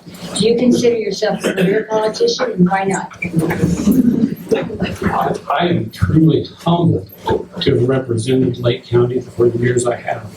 I'm in the tail end of my 4th term. That's incredible. Thank you, voters, so much. I want another term. I'm that passionate. Have I been here longer than any other job? Absolutely, and I'm proud of that. I will continue to work hard for you, and I want that other term. I have a personal goal myself to do the best I can for Lake County, and continue to bring my honesty and my loyalty to Lake County. If you look down on me for being that dedicated and for being a politician, last night I heard nobody's a politician. I am a politician. I didn't start out as one, but I am a politician. I've learned the political side of the world. You can get things from the county. It's politics, folks. And that's when we talk Connect Oregon. You talk getting to know people at the state level, at the federal level. That's politics. And yes, I am a politician. And I hope you vote for me because I have those connections. I'll continue to push that way. And it means money for Lake County.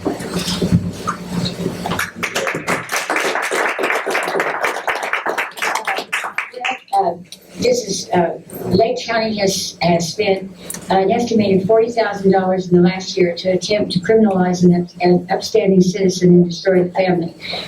Why don't you stop this abomination? Interesting question. I wish this person would come talk to me personally so I fully understand this. Criminalization of an upstanding citizen, I don't know what you're talking about and who this is. Come talk to me. And if you've done something wrong, then you have to pay for it. If we've done something wrong, I'd like to know what it is. But if it's through the court system, that's all ran by the state. So come talk to me and I'll try to answer your question the best I can. 2 more questions. What taxes and amount were collected from Ruby Pipeline? How are priorities set for use of these funds? Ruby Pipeline, what a wonderful thing for Lake County. Whenever it came through, the county's portion of that moved our general fund taxation from about $1.9 million to $3 million. That's a bump of $1 million.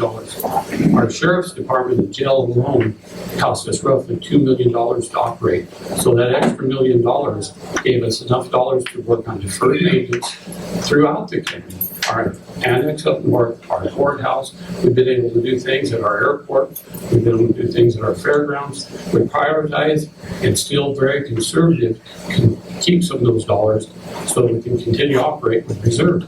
That freed up the dollars I talked about that we was able to give to the road department. Ruby Pipeline, what a wonderful thing. And I believe probably every one of you folks noticed on your tax bill that with the hospital bond is that they took the dollars that they received from it and done a reduction on the cost to us taxpayers. And those that's here that represent the hospital, thank you for that. And Ruby Pipeline was just a wonderful thing for the citizens of Lake County. Okay, and your final question, what do you consider your greatest accomplishment or accomplishments in the last 3 years? There's so many things you can talk about.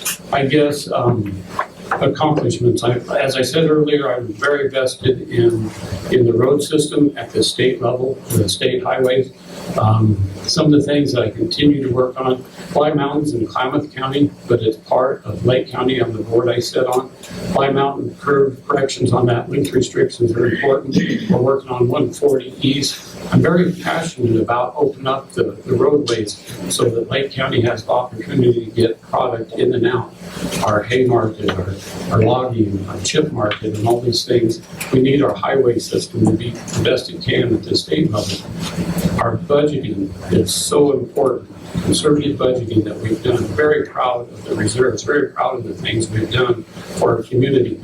I get nothing but compliments on our courthouse and the way it looks. 1953, 54 building, whatever it is, has finally got some of the deferred maintenance done. Very proud of that. very, very proud of the employees of Lake County. You surround yourself with the best people you can, and we have very good employees in Lake County. Thank you. Would you give Brad a big hand?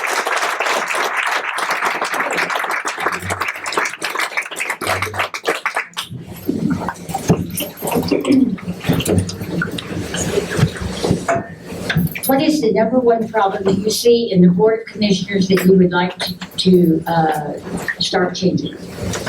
Or that you would like to be a part of changing? Sorry. Okay, well, in doing homework, which I've been doing for the last 2 months since I decided to try to do what I'm doing now, I've learned about a lot of issues around the county. I've learned about a lot about how the county works. I've learned about lack of planning in many of the departments. Organization is kind of haphazard. It's not clear at all who reports to who, where the lines of responsibility and authority are, who really makes the hard decisions. And so the term liaison is strange to me. I understand what it means, but if I ask myself the question, who actually is in charge of the county and actually making the management decisions when they're needed, it's not really clear to me. So that's certainly something I'm not sure it means you change the structure of the county government, but I think there's some changes needed. How do you propose to fix the drug problem in the Sheriff's Department? Okay, that wasn't in the Sheriff's Department. I don't know that the Sheriff's Department is broken, so I don't know what the issues are. I know the Sheriff, I knew Phil McDonald, I have a great deal of respect for them. I know that the current Sheriff has imposed some more organization on the Sheriff's office, so I think that's a good thing. The drug problem, I'm not confident to really know. That's a very hard problem. I mean, mental health is involved, and I really don't know the answer myself. I'm not that smart. A lot of people are working on it, and I would support whatever they come up with, but I don't have any right ideas right now. Okay, and your final question. What is your feeling on, quote, term limits, unquote, for county commissioners? Good question. I've been asked that question. I think not just county commissioners, I think term limits for anybody. I don't like, let's say on the big picture, the federal or anywhere else, I don't like the political class, people who take that up as a profession. If you look at the Constitution, that wasn't the intent. It was citizens who would for a time, would serve the government at all levels, and then they would go back to what they did. So I think term limits is a partial answer. I think myself at about any level, 2 terms is probably a good amount. For the House of Representatives, when their term is only 2 years, that's probably not appropriate.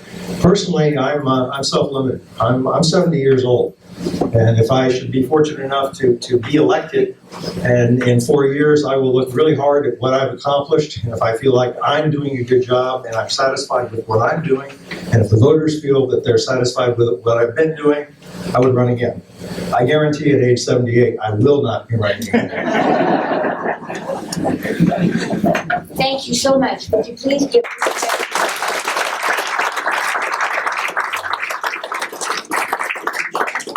Lake County, we really do appreciate the 3 of you taking the time and the energy to run for this office. And citizens are very grateful to all of you for taking chances in doing this. Now I'd like to start with the DA. And I'd like for all 3 candidates to please come. And I have some questions that are for all. And we'll just take turns. And we're going to have Patrick get right there. All right, Sheriff, we'll start with you because you're right here. If someone crosses the line and violates the current cop law, will you enforce the law? I'm not sure what you mean by crossing the line. When we take the oath, excuse me, as district attorney, we take the oath to enforce the law. And that is exactly what I intend to do, is to enforce the law. If you break the law, you're going to be prosecuted. I have the discretion as your district attorney to prosecute. Cases come in, your sheriff's office, your city police, the state police. If they have probable cause, they send the reports to the district attorney's office. The district attorney's office then looks at them and decides whether there is in fact, whether we can go forward, whether we can prove that case beyond a reasonable doubt. I have that discretion. There may not be enough to prove that case beyond a reasonable doubt. If there's not, then we will not be going forward. That is the discretion that we have in the district attorney's office. And so, but to enforce the law, that is our job. That is what you are hiring us for, is to enforce the law when they are broken. Patrick, the same question. Short answer is yes. If someone violates the current marijuana laws, I would certainly enforce the law. I did not favor legalization, primarily because in my experience I knew that it was likely we'd see an uptick in vehicular assaults and homicides and DUIs. And I knew that the state of Oregon was not ready to effectively enforce the DUI law. We do not have the testing in place like we have for alcohol. So it becomes very difficult for law enforcement to take action in those cases and for prosecutors to successfully handle in court.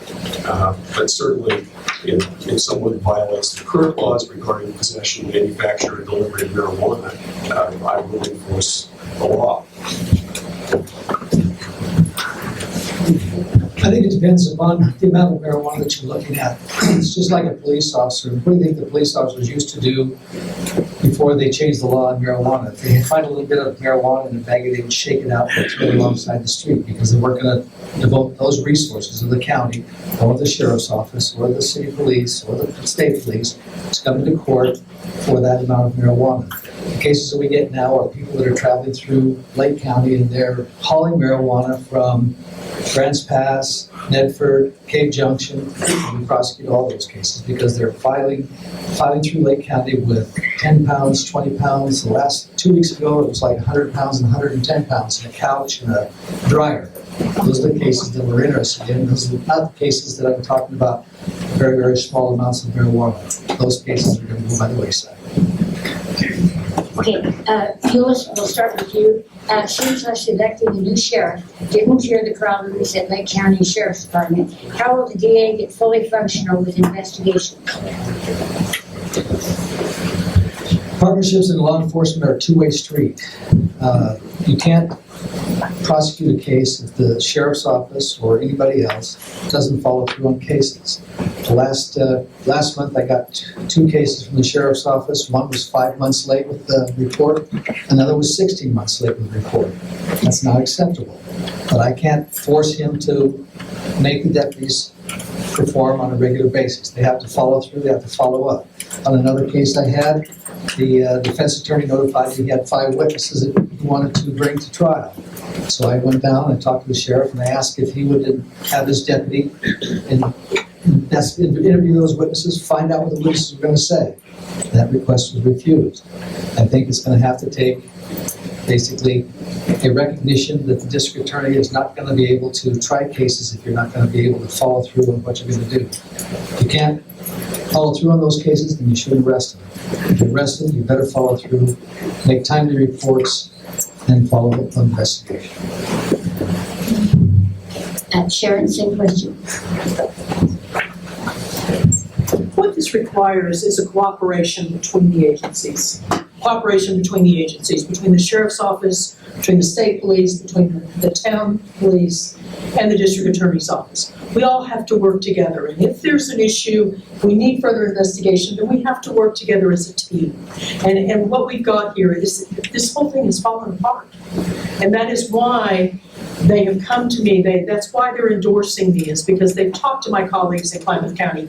They know that I work with them. I go to them, we sit down and we say, here's what we need. We need this investigated. We need this further investigated. They go out and they do that.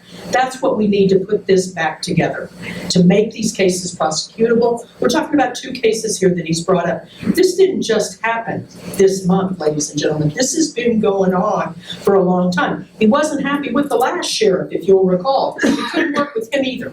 So this is the central problem here. It's not the sheriff's office, okay? We need to work together as a team. And that's what we're talking about here, working together as a team. And that's what we need to do. Patrick? So in Deschutes County, but when I ran for DA back in 2010, this was a real issue. That is, there was a lack of communication between the law enforcement agencies and the district attorney's office. And so part of my mission when I went into the office was to correct that problem. It does come down to communication. One of the steps that I took was to meet on a weekly basis with each of the police agencies. That had not occurred before. I made it clear that I was available 24/7 for all of the law enforcement agencies. And in just a matter of weeks, really, communication improved dramatically. And that's why when I last ran for DA, there I had the endorsement of the Then Police Officers Association, the Deschutes County Sheriff's Office Association, and other groups like Crime Victims United and so forth, because we work so well together as a team. Thank you. Patrick, we'll start with you. In your work with drug addiction, how important a role would Lake County mental health play? Well, Lake County Mental Health, or it sounds like the RFP is going out. It may also involve the cooperating with a nonprofit, is a critical stakeholder.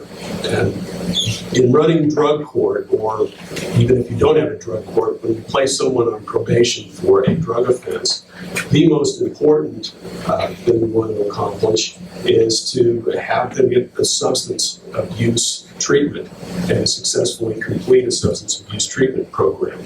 And so in Deschutes, we had a drug court, and then we have one here. We regularly staff cases with bench, with mental health, with parole and probation, and it worked very well. The national recidivism rate for drug courts is 16%, and Deschutes it was 7%. So I think I understand that model well and how to make it work, and that's what I would do with that.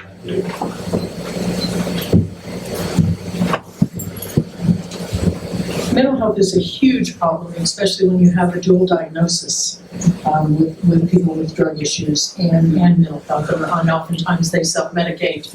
And so I understand that we do have some issues here with our mental health department, and it is being revamped. And much like a lot of the community partners here, this whole thing is just falling apart because there's been some communication issues. And so that is one of the things that I think is going to be huge for the district attorney, is to work together to bring all of that back into sync, because it's just not going to work unless we're all working together.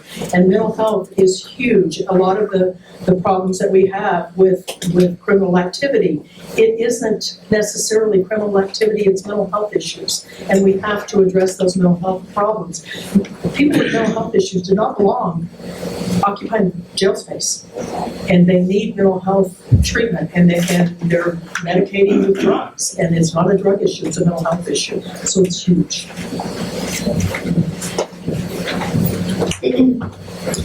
A year ago, we established what we call intensive supervision court, and mental health was an integral part of that. The probation office, the mental health department, law enforcement, the judge, and the district attorney's office meet approximately twice a month on the second and fourth Fridays of the month, and we go through those cases that people are addicted to methamphetamine. Some of them have mental health issues, some of them are alcohol issues, but primarily it's methamphetamine. We can't succeed in that program without mental health. We also can't succeed without UAs 3 times a week for probation violations.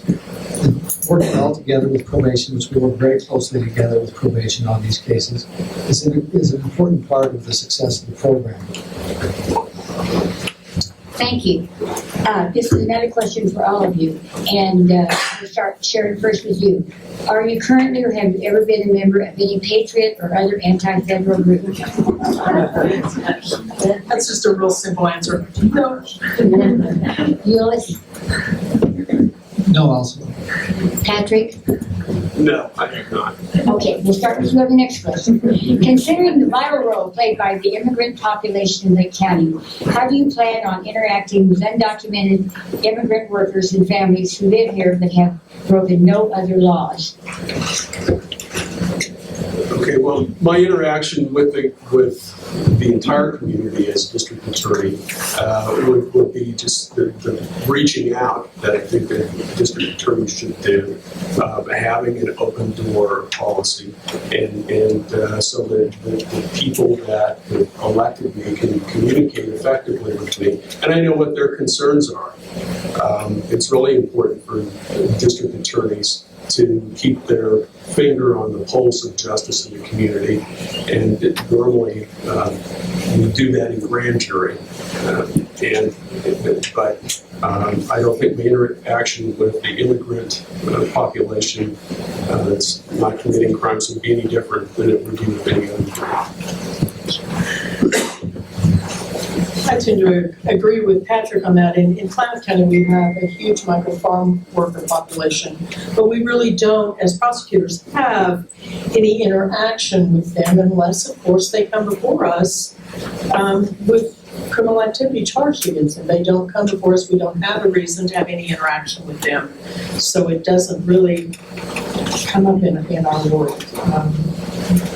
Just don't have any issues with that at all. It doesn't affect us. Law enforcement happens to arrest them. They have issues with immigration. Immigration comes, it doesn't even come to us. Our issues as far as charging them, they're charged like anybody else. They're not charged any different just because they don't have legal papers. There's not a charge for them because they don't have legal papers. They're charged just like anybody else. So they're not treated any differently in the district attorney's office whatsoever. Just reiterate what they said, the immigration is really not a prerogative of the district attorney's office, nor is it a prerogative of the law enforcement officers, except for the federal government. They're the ones that are charged with that. So once in a while, we will get people that are incarcerated in jail that have been there, and they turn out to be illegal immigrants, and they may be there for some other hold from another jurisdiction. But we don't deal with them at all. The only time I've had those sort of issues is when people that were immigrants have come into the office just to visit and talk about problems that we have had. Patrick, what are your plans for youth that may find themselves in trouble? So for youth that violate the laws, how I'm going to interpret that question. I can't say that I have any specific plan other than following the laws as it relates to youth or juveniles. The standard that we employ in the vast majority of cases involving youth is, well, for the question you ask is, what's in the best interest of this child? How can we best further their welfare and their health? And so I would be working with the juvenile department here closely, as I have in the past. When I started out as a deputy, actually, I had a juvenile caseload for a period of time. And it can be very rewarding work, and obviously very important work. Occasionally, you'll have those that are considered youth that committed a very serious crime like aggravated murder, and then it becomes more difficult to address those cases. Thank you. Dealing with juveniles is a very difficult task for a prosecutor, and I have been in that position where I have had juveniles that have committed murder. I've had a couple of them, and it is very heartbreaking. I spent several sleepless nights trying to figure out what to do with these kids. They've never had a chance, and they've committed heinous crimes, and what do you do with them? It's very, very hard. it's heartbreaking, it really, really is. They've never had a chance. So you have to deal with it, you have to address it, each one of them is individual. There's other kids that just do stupid stuff, and you have to deal with them, and you have to deal with their parents, and you hope that their parents are on board, and you can put these kids back on the straight and narrow, and you can slap their hands and move them on, and they go on and they're productive citizens, and everything's gonna be okay. And then there's some of those kids that, you know, they do have to go off to McLaren, and you hope, and I've had them come back to me and say, thank you, Ms. Forrester, you saved me. And that's a warm and really fuzzy feeling. So it is a tough choice. I think the important thing in juveniles is to remember that what you do could change their lives forever. They are young, they make mistakes, we've all made mistakes. I think never with the grace of God go I wasn't necessarily caught in all the bad things I did. One time I stole a watermelon out here at Stewart's Market. But people do stupid things when they're young. And if you start to punish them too much, give them breaks, you can give them alternative service, you can give them conditional discharges, you can give them things that will allow them to get their life in order and to become law-abiding citizens and just go on to school and be successful in life. But if you're too harsh on them, if you're too aggressive on them, you're going to ruin their lives as juveniles. Okay, and this is the final question for all three of you before we go into some individual ones. And Ulysses, we'll start with you. What is your stance on marijuana regulation and how will you prosecute? Marijuana regulation in Lakeview, Lake County is basically, if people are growing too many plants, that's an issue. Otherwise, it's almost entirely is people hauling marijuana through Lakeview. It doesn't matter, the legislature changed the law last year, and it doesn't matter how much marijuana you possess. It could be 5 pounds, 100 pounds, 1,000 pounds, they make it a Class A misdemeanor. The only way you can prove that it's a felony, which we charge occasionally, is because you can prove that they had a contact outside of the state and they were designed to export it. We arrested somebody the other day that was paid $5,000 to deal some marijuana to another state. So we do prosecute those cases. What I try to do is, we call it jokingly a homeopathic aversion therapy. We try to take away their drugs, we destroy their drugs, we take away their money, the state forfeits their money through the Department of Justice, and we end up making them pay through the community service. They pay $10 an hour, and we've paid probably $50,000 over the last 6 months. Trafficking drugs through our county is not a joke. Just what he called it, a joke. It's not a joke. And they don't come through here and they don't buy their way out of a felony conviction. And that $50,000, ladies and gentlemen, is what that came from. They bought their way out of a felony conviction. That's what they did. Go look at the records, go look at the court records. That's what he's done. He let them buy their way out. And they're paying it off. It's not funny. And I'm not going to allow that to happen. They're trafficking drugs through our county. OSP is out there stopping up. They're getting hundreds of pounds, 6 pounds, 20 pounds, 30 pounds, and they're paying it off. He's letting them convert those fines to cash. And yes, he's given it to our nonprofit organizations, but he's letting them buy their way out of felony convictions. They're driving out of Lake County without a conviction, ladies and gentlemen, and I am not going to allow them to do that. It's not going to happen on my watch.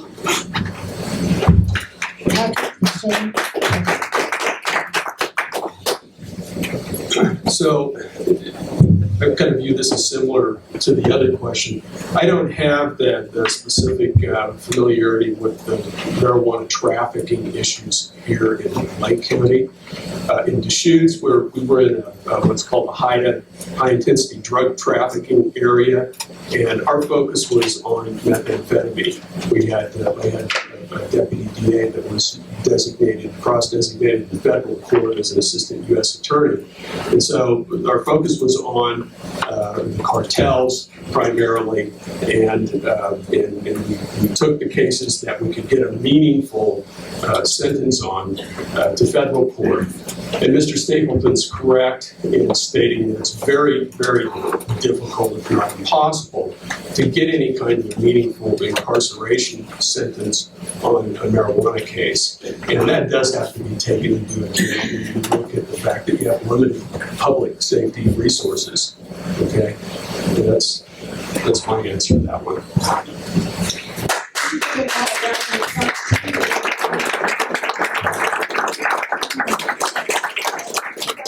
Rest for a minute, and I'll start with Patrick, okay?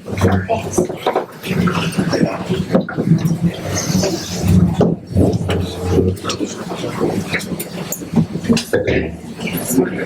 What would you do to restore peace in Lakeview instead of all the false conflict? Well, I'm not sure that I understand that question. As I'm not sure I understand what's meant by false conflict. I can tell you though that what I bring to the DA's office is a balanced approach to the DA's obligation. And the DA's obligation is to seek justice, not merely to convict. I certainly, anyone that wants to take the time to do the research will see the work that I've done in convicting people, and in fact doing that all by my little lonesome at council table over the years in very serious cases like nobody murder cases, to cite one example. But that I guess is the only answer I can give there, is that to the extent that there's false conflict generated by charges that shouldn't be filed, you could expect to see a reduction if peace is not in place because the DA is not filing what he should, then I'll correct that. Okay, your next question, why do you want to leave Deschutes County? It's not that I want to leave Deschutes County, where my wife and I raised our son, where we lived for the last quarter of a century. I want to finish my career in the law, serving the public in what I do best, which is as a district attorney. And Lake County is the only county, the only neighboring county that my family's had any connection with. Both my wife and I spent time here and recreating, and also in the courthouse. We love Lake County. We have a lot of respect for the hardworking people of Lake County. And this is where we would like to relocate if I'm elected. Otherwise, we'll be staying in Deschutes. But I guess that's how I answer this. I want to be your DA. All right. The next three are all pretty much the same. And so, why would you want to come to Lakeview to be our DA? Would your wife move here? And why have you not spent more time in the past months down here meeting the people and learning about the unique issues of a remote area? And the other two are the same. Why do you want to be a DA in Lake County? Okay, and so I believe that I answered that. I want to finish my career serving the public as a district attorney. And Lake County is the opportunity that I have to do that. But there is no other county other than my home county where I lost the election, or I wouldn't be here today. Lake County is the only other county that my wife and I would move to. Would my wife move here? Yes, my wife would relocate here. That would not happen immediately. I would immediately relocate here. And my wife, Valerie Wright, would make it down here where we can sell our property in Redmond, which, in this market might not take as long as it would have a couple of years ago. That's a good answer for you. And please, anybody, I'll stay around afterward. If I haven't answered your question adequately, come talk to me. And that ties in with the next question. Would your family be moving here if you were elected? And I think you answered that. Yeah, my wife would. My son is in Richland, Washington. And right. He's worked here too for some time. All right. country, but he would not move here.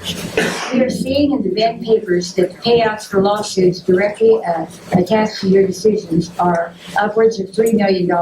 Can we, the people of Lake County, afford you? Well, I tell you what, first of all, the people of Deschutes County, it's the state of Oregon that settled the lawsuits, and the $3 million, I've heard a lot of figures thrown out. I think the last one was $1.4 million. That's definitely out there. There's not enough time to address this question, but I'll say this, okay? The lawsuits were without merit. The law strongly supported my position. There were many attorneys that agreed with me. DAS, the Department of Administrative Services, controls that litigation. I had no control over it. They settled it. That said, what I want you each to take away is this. Everyone that worked with the DA's office and understood the great work that we did endorsed me and supported me very strongly. The Police Officers Association, the Deschutes County Sheriff's Office, Crime Victims United, the Oregon Anti-Crime Alliance, the Taxpayer Association of Oregon, and even the Bend Bulletin, who slammed me ruthlessly and did a lot of political damage. Even they endorsed me because they knew what the truth was. The office ran better than it ever had. Okay. Now, if you have answered parts of this, just say so. How many of your employees filed a lawsuit against you when you were elected DA in Deschutes County? And how much did it cost the state in Southern? Okay, and there are two questions regarding that. The same, two of the same. I'd answer the question in the same way. There were 3 deputy DAs that filed the first lawsuits and that started the litigation. I was elected on a mandate to clean house. That was the phrase that was used. Frankly, I never used it for campaign. There were deputy DAs that the public did not want to see appointed. DAs are required to appoint deputies. I refused to appoint 3 of them. I made that known 6 months before I took office. That was naivete on my part. That is when they formed a union. There had never been a union before. And because I'm out of time, what I would ask you to do is go to my website. By Monday, I will post all the documents that you'll find very informative. I want to say this real quick, too.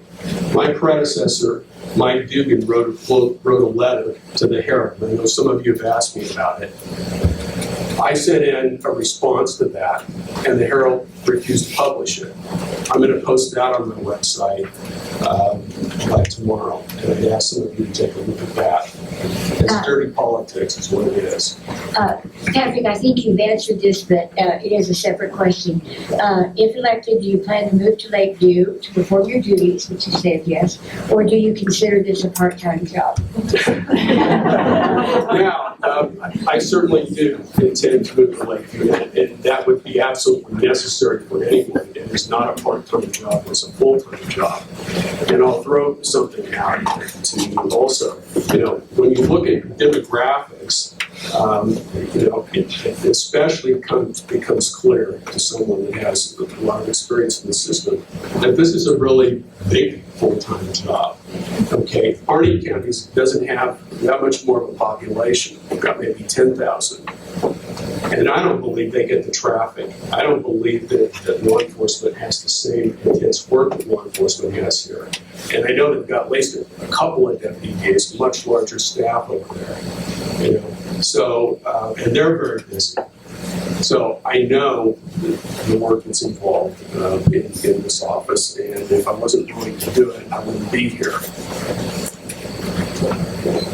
Thank you so very, very much for coming.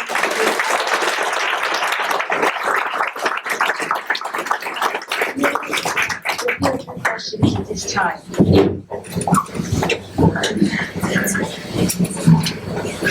Could you justify to the crowd how you can give confidential information to Orlando Gonzalez, who distributes it throughout Lakeview?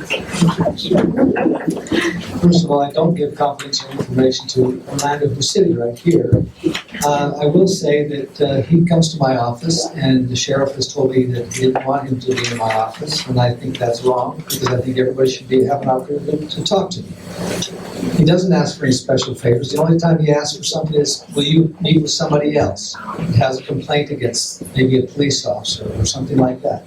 That's what he comes and talks to me about. He doesn't talk to me about secret stuff. He doesn't talk to me about confidential information. In fact, he doesn't talk to me about cases, because he's usually coming to me saying, will you meet with somebody else? What are your criteria for confidentiality of information in your office? The cases that we deal with are not open to the public until the case is concluded. So the public's not allowed to come in and look at the cases until the case is concluded. What has been your biggest trouble internally with law enforcement, and what have you done to resolve it? What can be done? I've tried to have personal meetings with the sheriff or law enforcement officers. Officer Grindle, the chief Grindle now, is in my office today. We were visiting about other things that he could do for the office that we could improve. So I try to make sure that they're always welcome to come to the office. I visit with them routinely. I visit with Steve Yates routinely. The sheriff, not so much since he's endorsed Sharon. He kind of has stayed away from the office quite a bit. But I think it's important to keep those lines of communication open, and they're welcome to come to the office. Explain how the recent conflict in your office and the departing of one of your employees has positively impacted your department. I don't want to disparage the employee, but it's been a breath of fresh air to have only 2 employees instead of 3. How can you justify having a person on felony probation with 2 years left on probation house sent for you when you will be deciding whether to jail them? When and if the violation, when they might violate probation. Do you think this is ethical? There are 2 questions on that. That's crap. It never occurred. I don't have people on probation monitoring my house. My house is monitored by the neighbors that are 2 doors down. She runs an assisted living facility, and he works at Collins Pine. Tell us what drug court is and how it originated. The drug court was formed with mental health. I think I've explained this. Mental health, the district attorney's office, the court.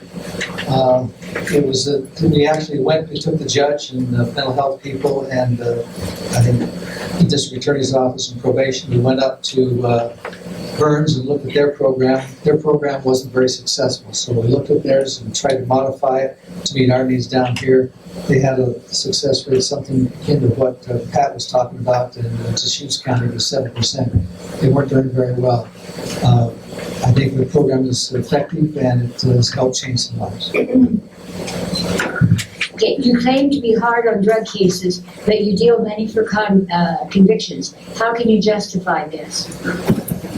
If you look at the category crimes for drugs, you'll see that all of the categories for possession of methamphetamine are category 1. The legislature, when they tell you, when you come into court, that you have methamphetamine, the judge will tell you the maximum penalty for this is 5 years in prison and a $100,000 fine. That is not true.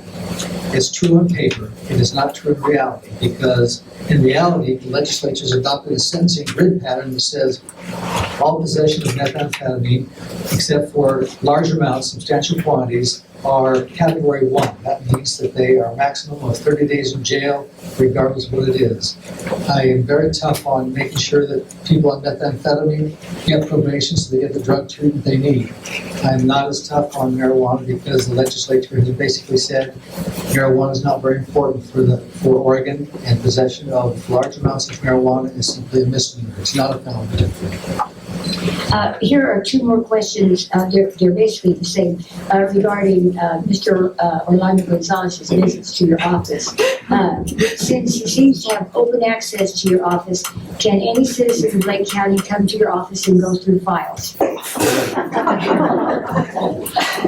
Answer, yes, they can come to my office. No, they can't go through files. I visit with everybody that comes in the office. In fact, Paul Newton, who is a defendant who's doing a probation violation this Friday, he was in my office probably once or twice a week before he got arrested because he was violating the law regarding his family. So he would come and he would tell me his problems, and I try to convince him, look, you need to admit the fact that your family does not want to have any contact with you. Your wife wants to divorce you. And so everybody's welcome to come and talk. It doesn't matter. I've talked with Mr. Newton probably between 5 and 6 on most of those days. Why do you feel that meth is the only drug problem in Lake County? And how are you currently rehabilitating these people?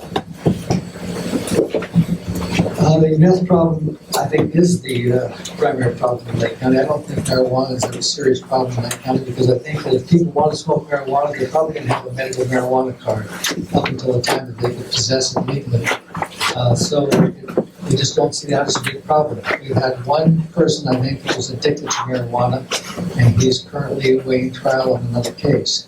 But methamphetamine is by far the biggest problem. There are some problems with prescription drugs, oxycodone, those sorts of things. So we don't have a heroin problem like Klamath Falls does. We have a methamphetamine problem. And Mr. Stapleton, I have heard that you received reports from the Sheriff's Office that are 5 to 16 months late. Is this true, and what have you done to resolve this? Yes, it is true. I actually brought it to the sheriff's attention and pointed it out. I prosecuted the cases anyway on one of them. I did not prosecute on the 5-month. I prosecuted on the 16-month because it was a serious felony. On the 5-month one, it came in and it was a recommendation for a felony charge. It was not supported by the facts. It was absolutely not a crime. The defendant that he wanted to charge with a felony had actually agreed to make restitution on a traffic accident that happened on a parking lot that wasn't a crime. And the defendant at that time, the suspect at that time, did make a restitution. So the police officer, deputy sheriff, actually filed a case with us to try to prosecute him for a felony because he didn't like the fact he didn't make restitution. And you can't just do that. And the second thing is the defendant lived in Canada and you have to be extradited to Canada on an accident. Does your wife live in Lakeview as promised in the previous election? And if so, how many days a week does she live here? She does not live here.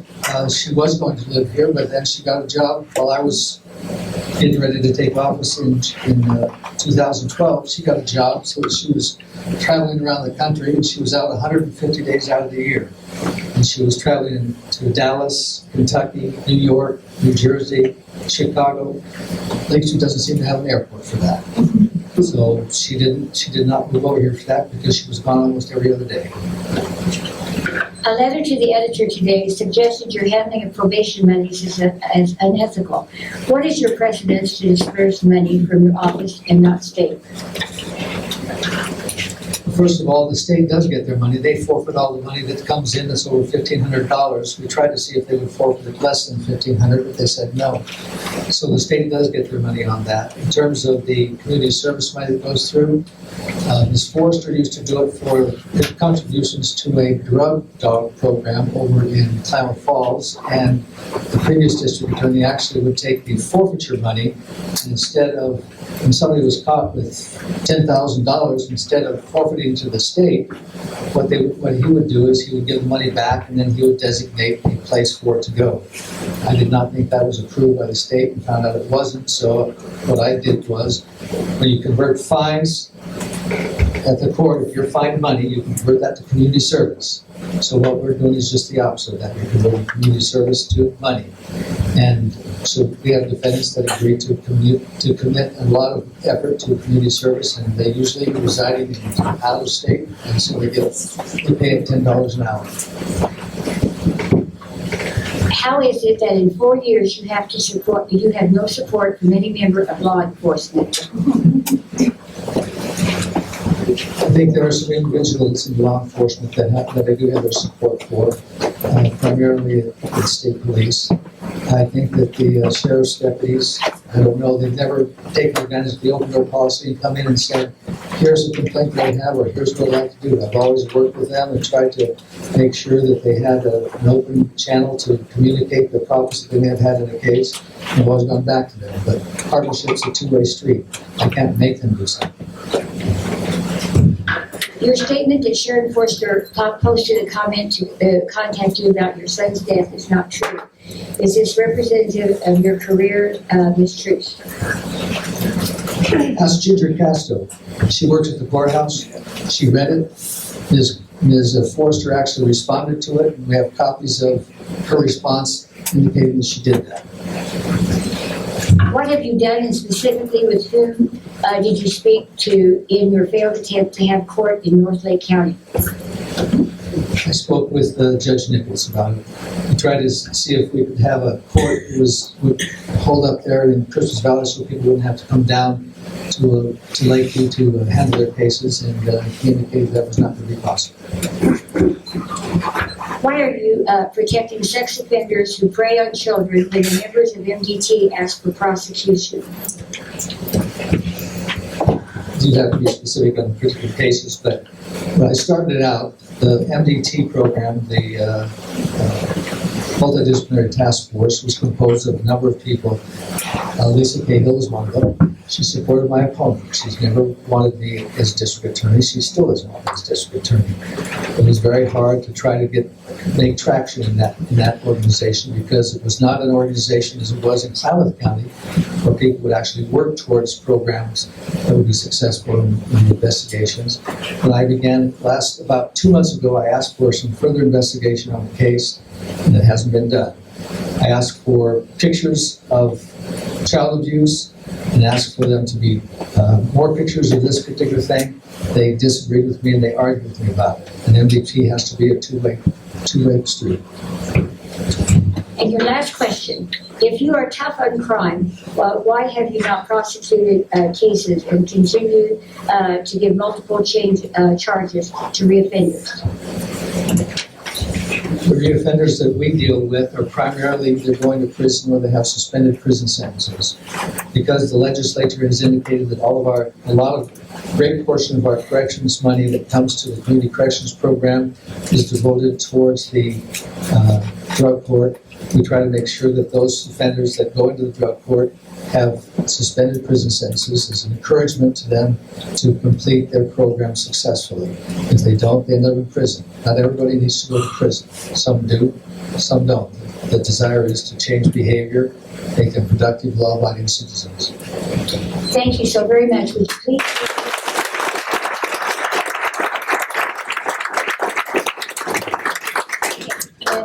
And finally, we'll have the third candidate, Sharon Forster. Could you explain, as per Mr. Stapleton's opening, what your post said? Did it exploit his son's death? Did you post negative remarks on Facebook regarding the death of his son? First of all, I'd like to say that I do not do this campaign by myself. I do not do my website. There is nothing more horrible than the loss of a child. And I want to say I do not have any mean bone in my body. I did not post that site. It was not distasteful. I did see it. I'm very sorry for the loss of his son. My parents lost my sister.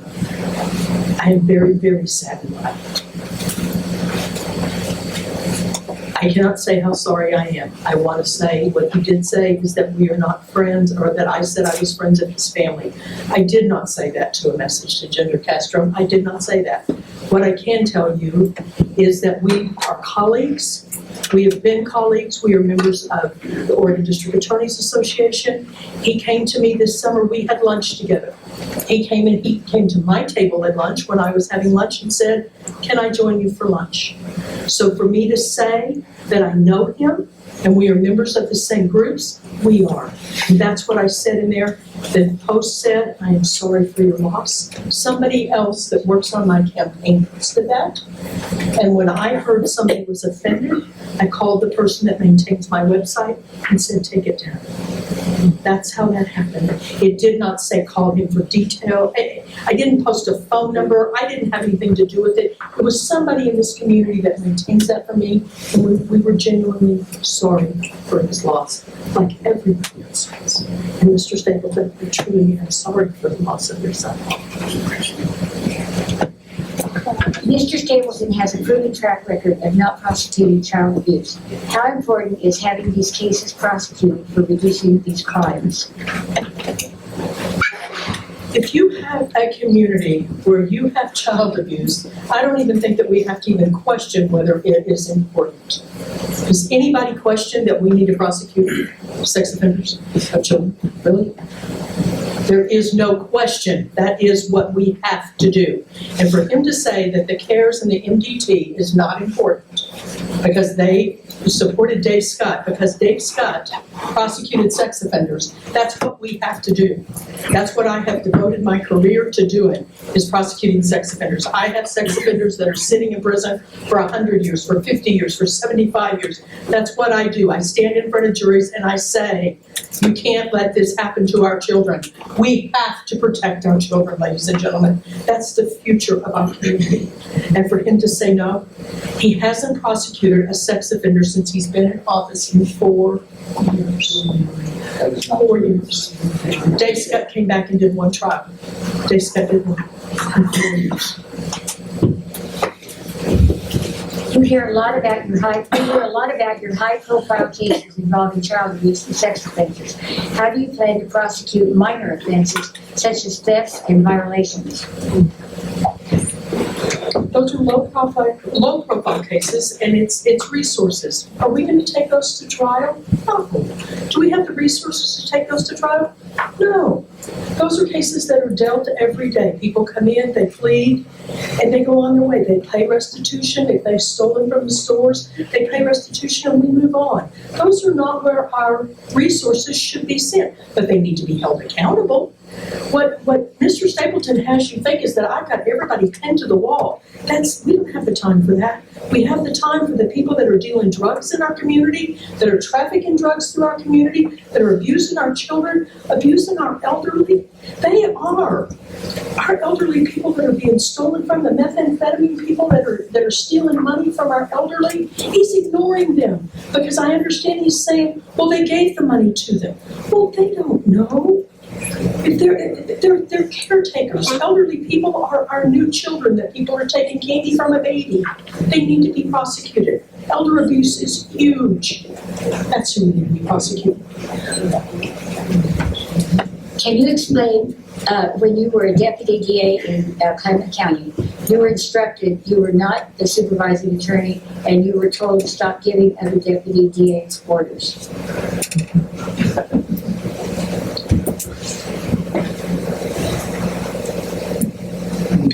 I'm sorry, I don't know anything about that.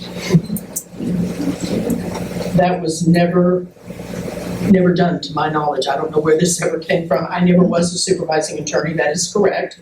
And I trained a couple of new deputies, young people that came aboard, and I was given them to train, but no, I've never given deputy DAs orders to do anything. No, that never happened. What is the extent of Deputy Poor's involvement in your campaign? I don't know that he has involvement in my campaign. I know who Chuck Poor is. He's not going to be any part of my campaign. I'm not sure what that means. I talked to him, we talk. I talked to the sheriff, I talked to other deputies, I talked to Lisa Cahill. He has no role. He is not a part of my campaign. You say you want the public to know what your colleagues have to say about you, but I understand you had a gag order put against your colleagues in Klamath Falls. Can you explain? Okay, there's not enough time to talk about that. This is part of a settlement agreement, and I'm sure there's more questions about that settlement agreement. There was a gag order as part of a settlement agreement in Klamath Falls on all parties, not to talk about, there was a gag order put on me not to talk about people that work for Klamath County. And so that goes to both sides. Neither side can talk about each other. I know there's an article in the paper today that says that all of my records are sealed. All of my records are not sealed. Everything is open. Everything is public. You can go online and read whatever you want. My personnel records are open. I am an open book. I did not put a gag order on Klamath County. I don't know who came up with that, but that is not what it is. I am actually endorsed by Klamath County DA Rob Patridge, so there is not any hard feelings where I came from in Klamath County. We are all on really good terms. Everybody talks to everybody, and there is no gag order. I mean, there's a gag order about that litigation, that we cannot talk about that. And I think maybe several of these questions are related to that. Did Klamath pay you $100,000 to leave? Okay, so let's just throw that skunk on the table, okay? Let's just get this out. So in the summer of 2013, there was an issue that I brought forward and that had happened. And as a result of me coming forward and talking about, and I have to be careful because there is a gag order, but all of this is public record, and brought forward some things that were not right. As a result of that, I suffered some retaliation. So that was in 2013. I continued to work there the entire time. When I decided that I was going to come here and run for DA, I just turned in my resignation and was going to leave. As part of that, I cleaned up everything that I had. There had been a notice sent to Klamath County DAs, or Klamath County, to stop the retaliation, and it was sent by a lawyer. So when I got ready to leave, we settled everything. I'm leaving, and we're going to resolve these issues. So that was part of it, the retaliation issues. I said, okay, so we're going to close this up, yeah, and we'll pay you $100,000 for that issue. And I'm going to resign. So there's two separate issues here that we're talking about. I'm resigning and I'm leaving, and there was a retaliation issue. There was never a lawsuit, ladies and gentlemen, never a lawsuit. Let's make that perfectly clear. There was a letter that was sent that said, stop the retaliation. If you don't stop the retaliation, then there will be. But they couldn't stop the sheriff. I squealed on the sheriff, okay? I blew the whistle. Now he's under indictment. A whole bunch of other people came forward after I told of all the wrongdoing. I protected victims all these years. I'm going to stand up and say when somebody's doing something wrong to me. That's what I did. I stood up about something being wrong. Is it true that you can no longer practice law for Klamath County? Why? I have a license to practice law everywhere in the state of Oregon. I can go and I can run for DA in Klamath County, okay? I can go run for DA over there. I can go run for commissioner over there. I can run for assessor. I can run for clerk. I can work for Klamath County, okay? That is just not true. I know that's what the paper says. I can go to work in Klamath County. Now, can I go apply for a job? I agreed not to ever apply for a job as a result of that. Yes, but I can go and be DA. Yeah, I can. I can be judge over there. I can get jobs in Klamath County. Please explain why you were and still are banned from the criminal justice agency in Klamath Falls, namely the Klamath County Corrections Parole Probation, and now allowed to speak to their employees. As part of the investigation, when all of this started, when all of the allegations were met, HR said nobody, because there were allegations with corrections and the sheriff's office that everybody was not getting along. They said, okay, nobody is to talk until the internal investigation is over. They hired a person to come down and investigate and talk to everybody and do an IA. And the county council sent a letter to me that said, do not have communications with parole and probation or the sheriff's office until it is done. When it was over, I received a letter from HR or legal counsel that said, investigation's over, the no contact is lifted. So that's the way it was. During the investigation, I was not to have contact with any of those until it was over. They didn't want anybody talking about all of the hubbub going back and forth. So. Did the attorney hired by the Klamath County to investigate your tort claims against the Klamath County DA and the sheriff correctly note in his report that you previously emphasized that you did not wish to make your complaints known because of your political aspirations? Absolutely. I did not want all of this out because it was very, very ugly. The things that happened to me were very, very ugly. And when a woman comes forward, just like a rape victim comes forward, she's looked down on. Think about it, folks. Think about what happens when a rape victim comes forward. Think about what they go through. And if you guys have any idea what I went through for 2 years, because I came forward and said what the sheriff did and the things that he put me through. And I was taken off of the major crime team because they couldn't control him. And the stuff I went through, I didn't want that to come forward because I knew that it would affect me politically. And so I didn't want to say anything. And so for 2 years, I didn't say anything. And then they couldn't control him, and I finally had it. And so, yeah, that's why they paid me $100,000, because they knew what they did to me. Yeah. Why were you overlooked for a DA position in Klamath County when they were looking to fill Ed Caleb's spot? Why did they hire out of the community instead of you? Kitzhaber? What else can I say? Kitzhaber? I applied, another DA in our office applied, Ed Caleb recommended me. Ed Caleb endorsed me, he called Kitzhaber. He had groomed me for 2 years to take his place. Kitzhaber went and hired Rob Patridge from Medford. That's unheard of to go out of county. And he hired Rob Patridge. And he's also appointed Rob Patridge as head of the OLCC at the same time. So Rob Patridge and I get along fine. Like I said, he's endorsing me now. But that was his choice. It's political. It's politics. I can't tell you why Kitzhaber did what Kitzhaber did, but he did. So.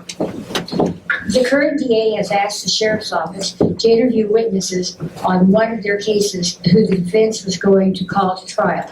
The sheriff's office refused. Do you think that is acceptable or professional? I don't know the specifics on that. I know that on many, many cases, I will probably do the same thing. I'm not saying that what Mr. Stapleton did was wrong. When I get a list of witnesses from the defense attorney, I will ask the agency that is involved to go out and find out what these folks are going to say. I want to know what they're going to say before they take the stand. I want to know if they even have anything to do with it. They may not have. It may just be a bunch of ghosts on the witness list. These people may not even exist. Who knows? I will check it first to see if they're viable. I'll find out who they are. They may not have anything to do with it, and it may not matter. And I may not ask for follow-up. But it's not uncommon for me to ask for them to follow up. I don't know what the circumstances were. If they're in North Dakota, I'm not going to ask the sheriff to send somebody over there to go do that. They may be able to be done by phone. I don't know what the circumstances were, so I can't comment. But it's not uncommon to ask for follow-up. Why would you want to be a DA in Lake County? What effect would the history of issues from the Klamath County have on a case that might need for you to deal with the courts and so forth from over there?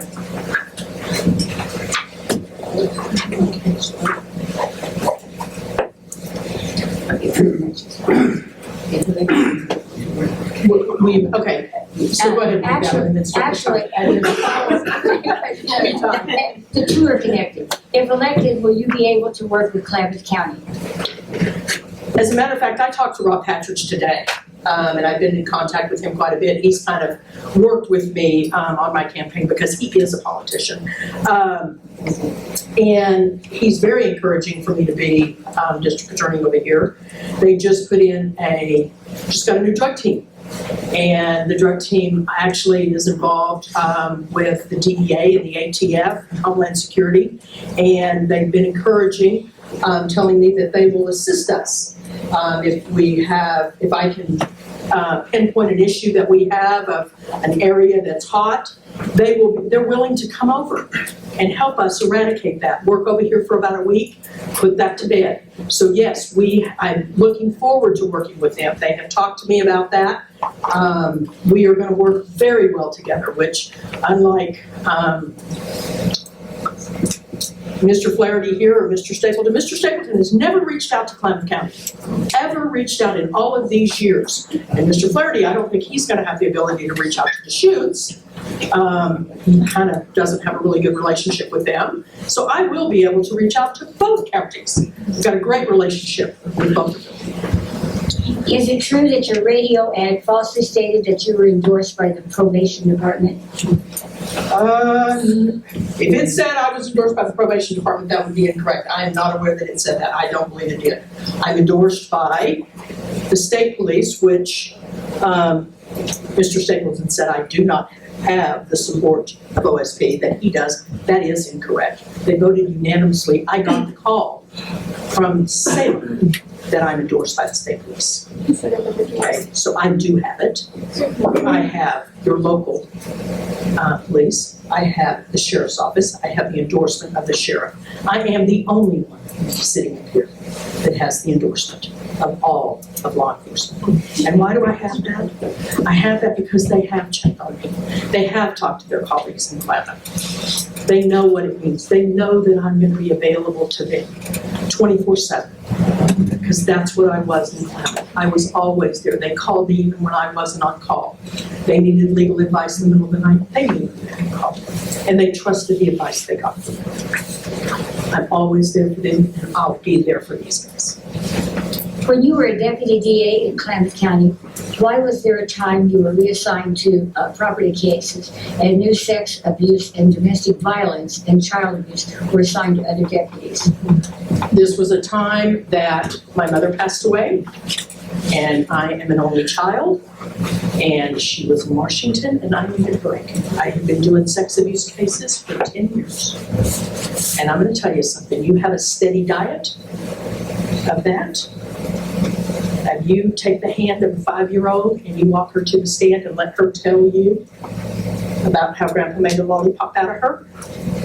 You sit on the floor in your office and you play pretty pony to get an 8-year-old ready for a boy because his Cub Scout leader did something to him. You do that for 10 years, and then your mother dies and she's the only friend you've got. I need a break. They gave me a break. That's why. How important is a good working relationship with law enforcement to you? It is essential to everything we do. We are a family. We are an absolute family. We have to be. We live together every day. We're together. They have to be able to call me, like I said, 2 o'clock in the morning, and they can't even think about whether it's okay or not. And they need me, and I need them. We work together again. When we're working on these sex abuse cases, and it's gut-wrenching, it pulls your heart out and stomps on it. And we're sitting there, we're crying together. We're holding each other through these things. We hold each other up every day. When they hurt, I hurt. These cases, folks, are hard. DHS can tell you. We've been there together, haven't we, Jeanette? We've cried together. Lisa Cahill, we've been there, haven't we? We're a family. Law enforcement, we're all together in this. We have to be a family to make this work, and we will be. We've all talked about it for the last 6 weeks, and we will make this work. Are you aware that your election committee treasurer, Lisa Cahill, has been the Lake County, quote, jail nurse, unquote, under contract? If elected, do you feel that this relationship could become a conflict of interest? Absolutely not. Lisa Cahill has more integrity than anybody I know. And there will be no conflict. How could that possibly be a conflict? She goes in there, she takes care of those people. And to question her integrity, anybody that would say that that would be a conflict, I can't even imagine. I have no reason to ever question the integrity of this people. Your last question.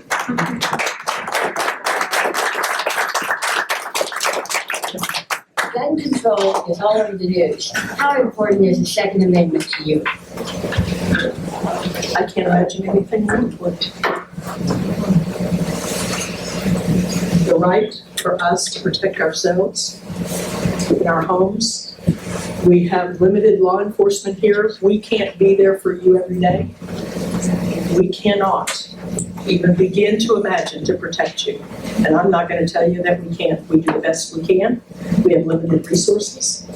I want you to understand that you have to protect yourself. And for anybody to think that they can take that right away from you. I'm sorry. For anybody to think, I can't see over it. That's how it is.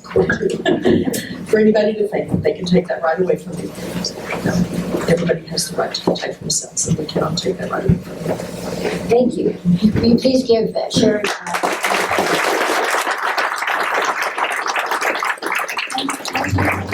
to the end this evening. I want to personally thank each of the candidates for being here and being interested in our community and wanting to do what they think is right for all of the citizens of Lake County. It's terribly difficult to run for office, and that's the job they are seeking. Our job is to make sure that we get to the polls and that we vote, when the ballots come out, so that everything is done by May 17th. So I challenge you to do that, and as Stacy said, I really appreciate that she brought extra voter pamphlets and everything. Please feel free to pick up any of the campaign literature, and I do want to thank KORP for carrying this on the air. I want to thank Jimmy Hall for being here from the Examiner.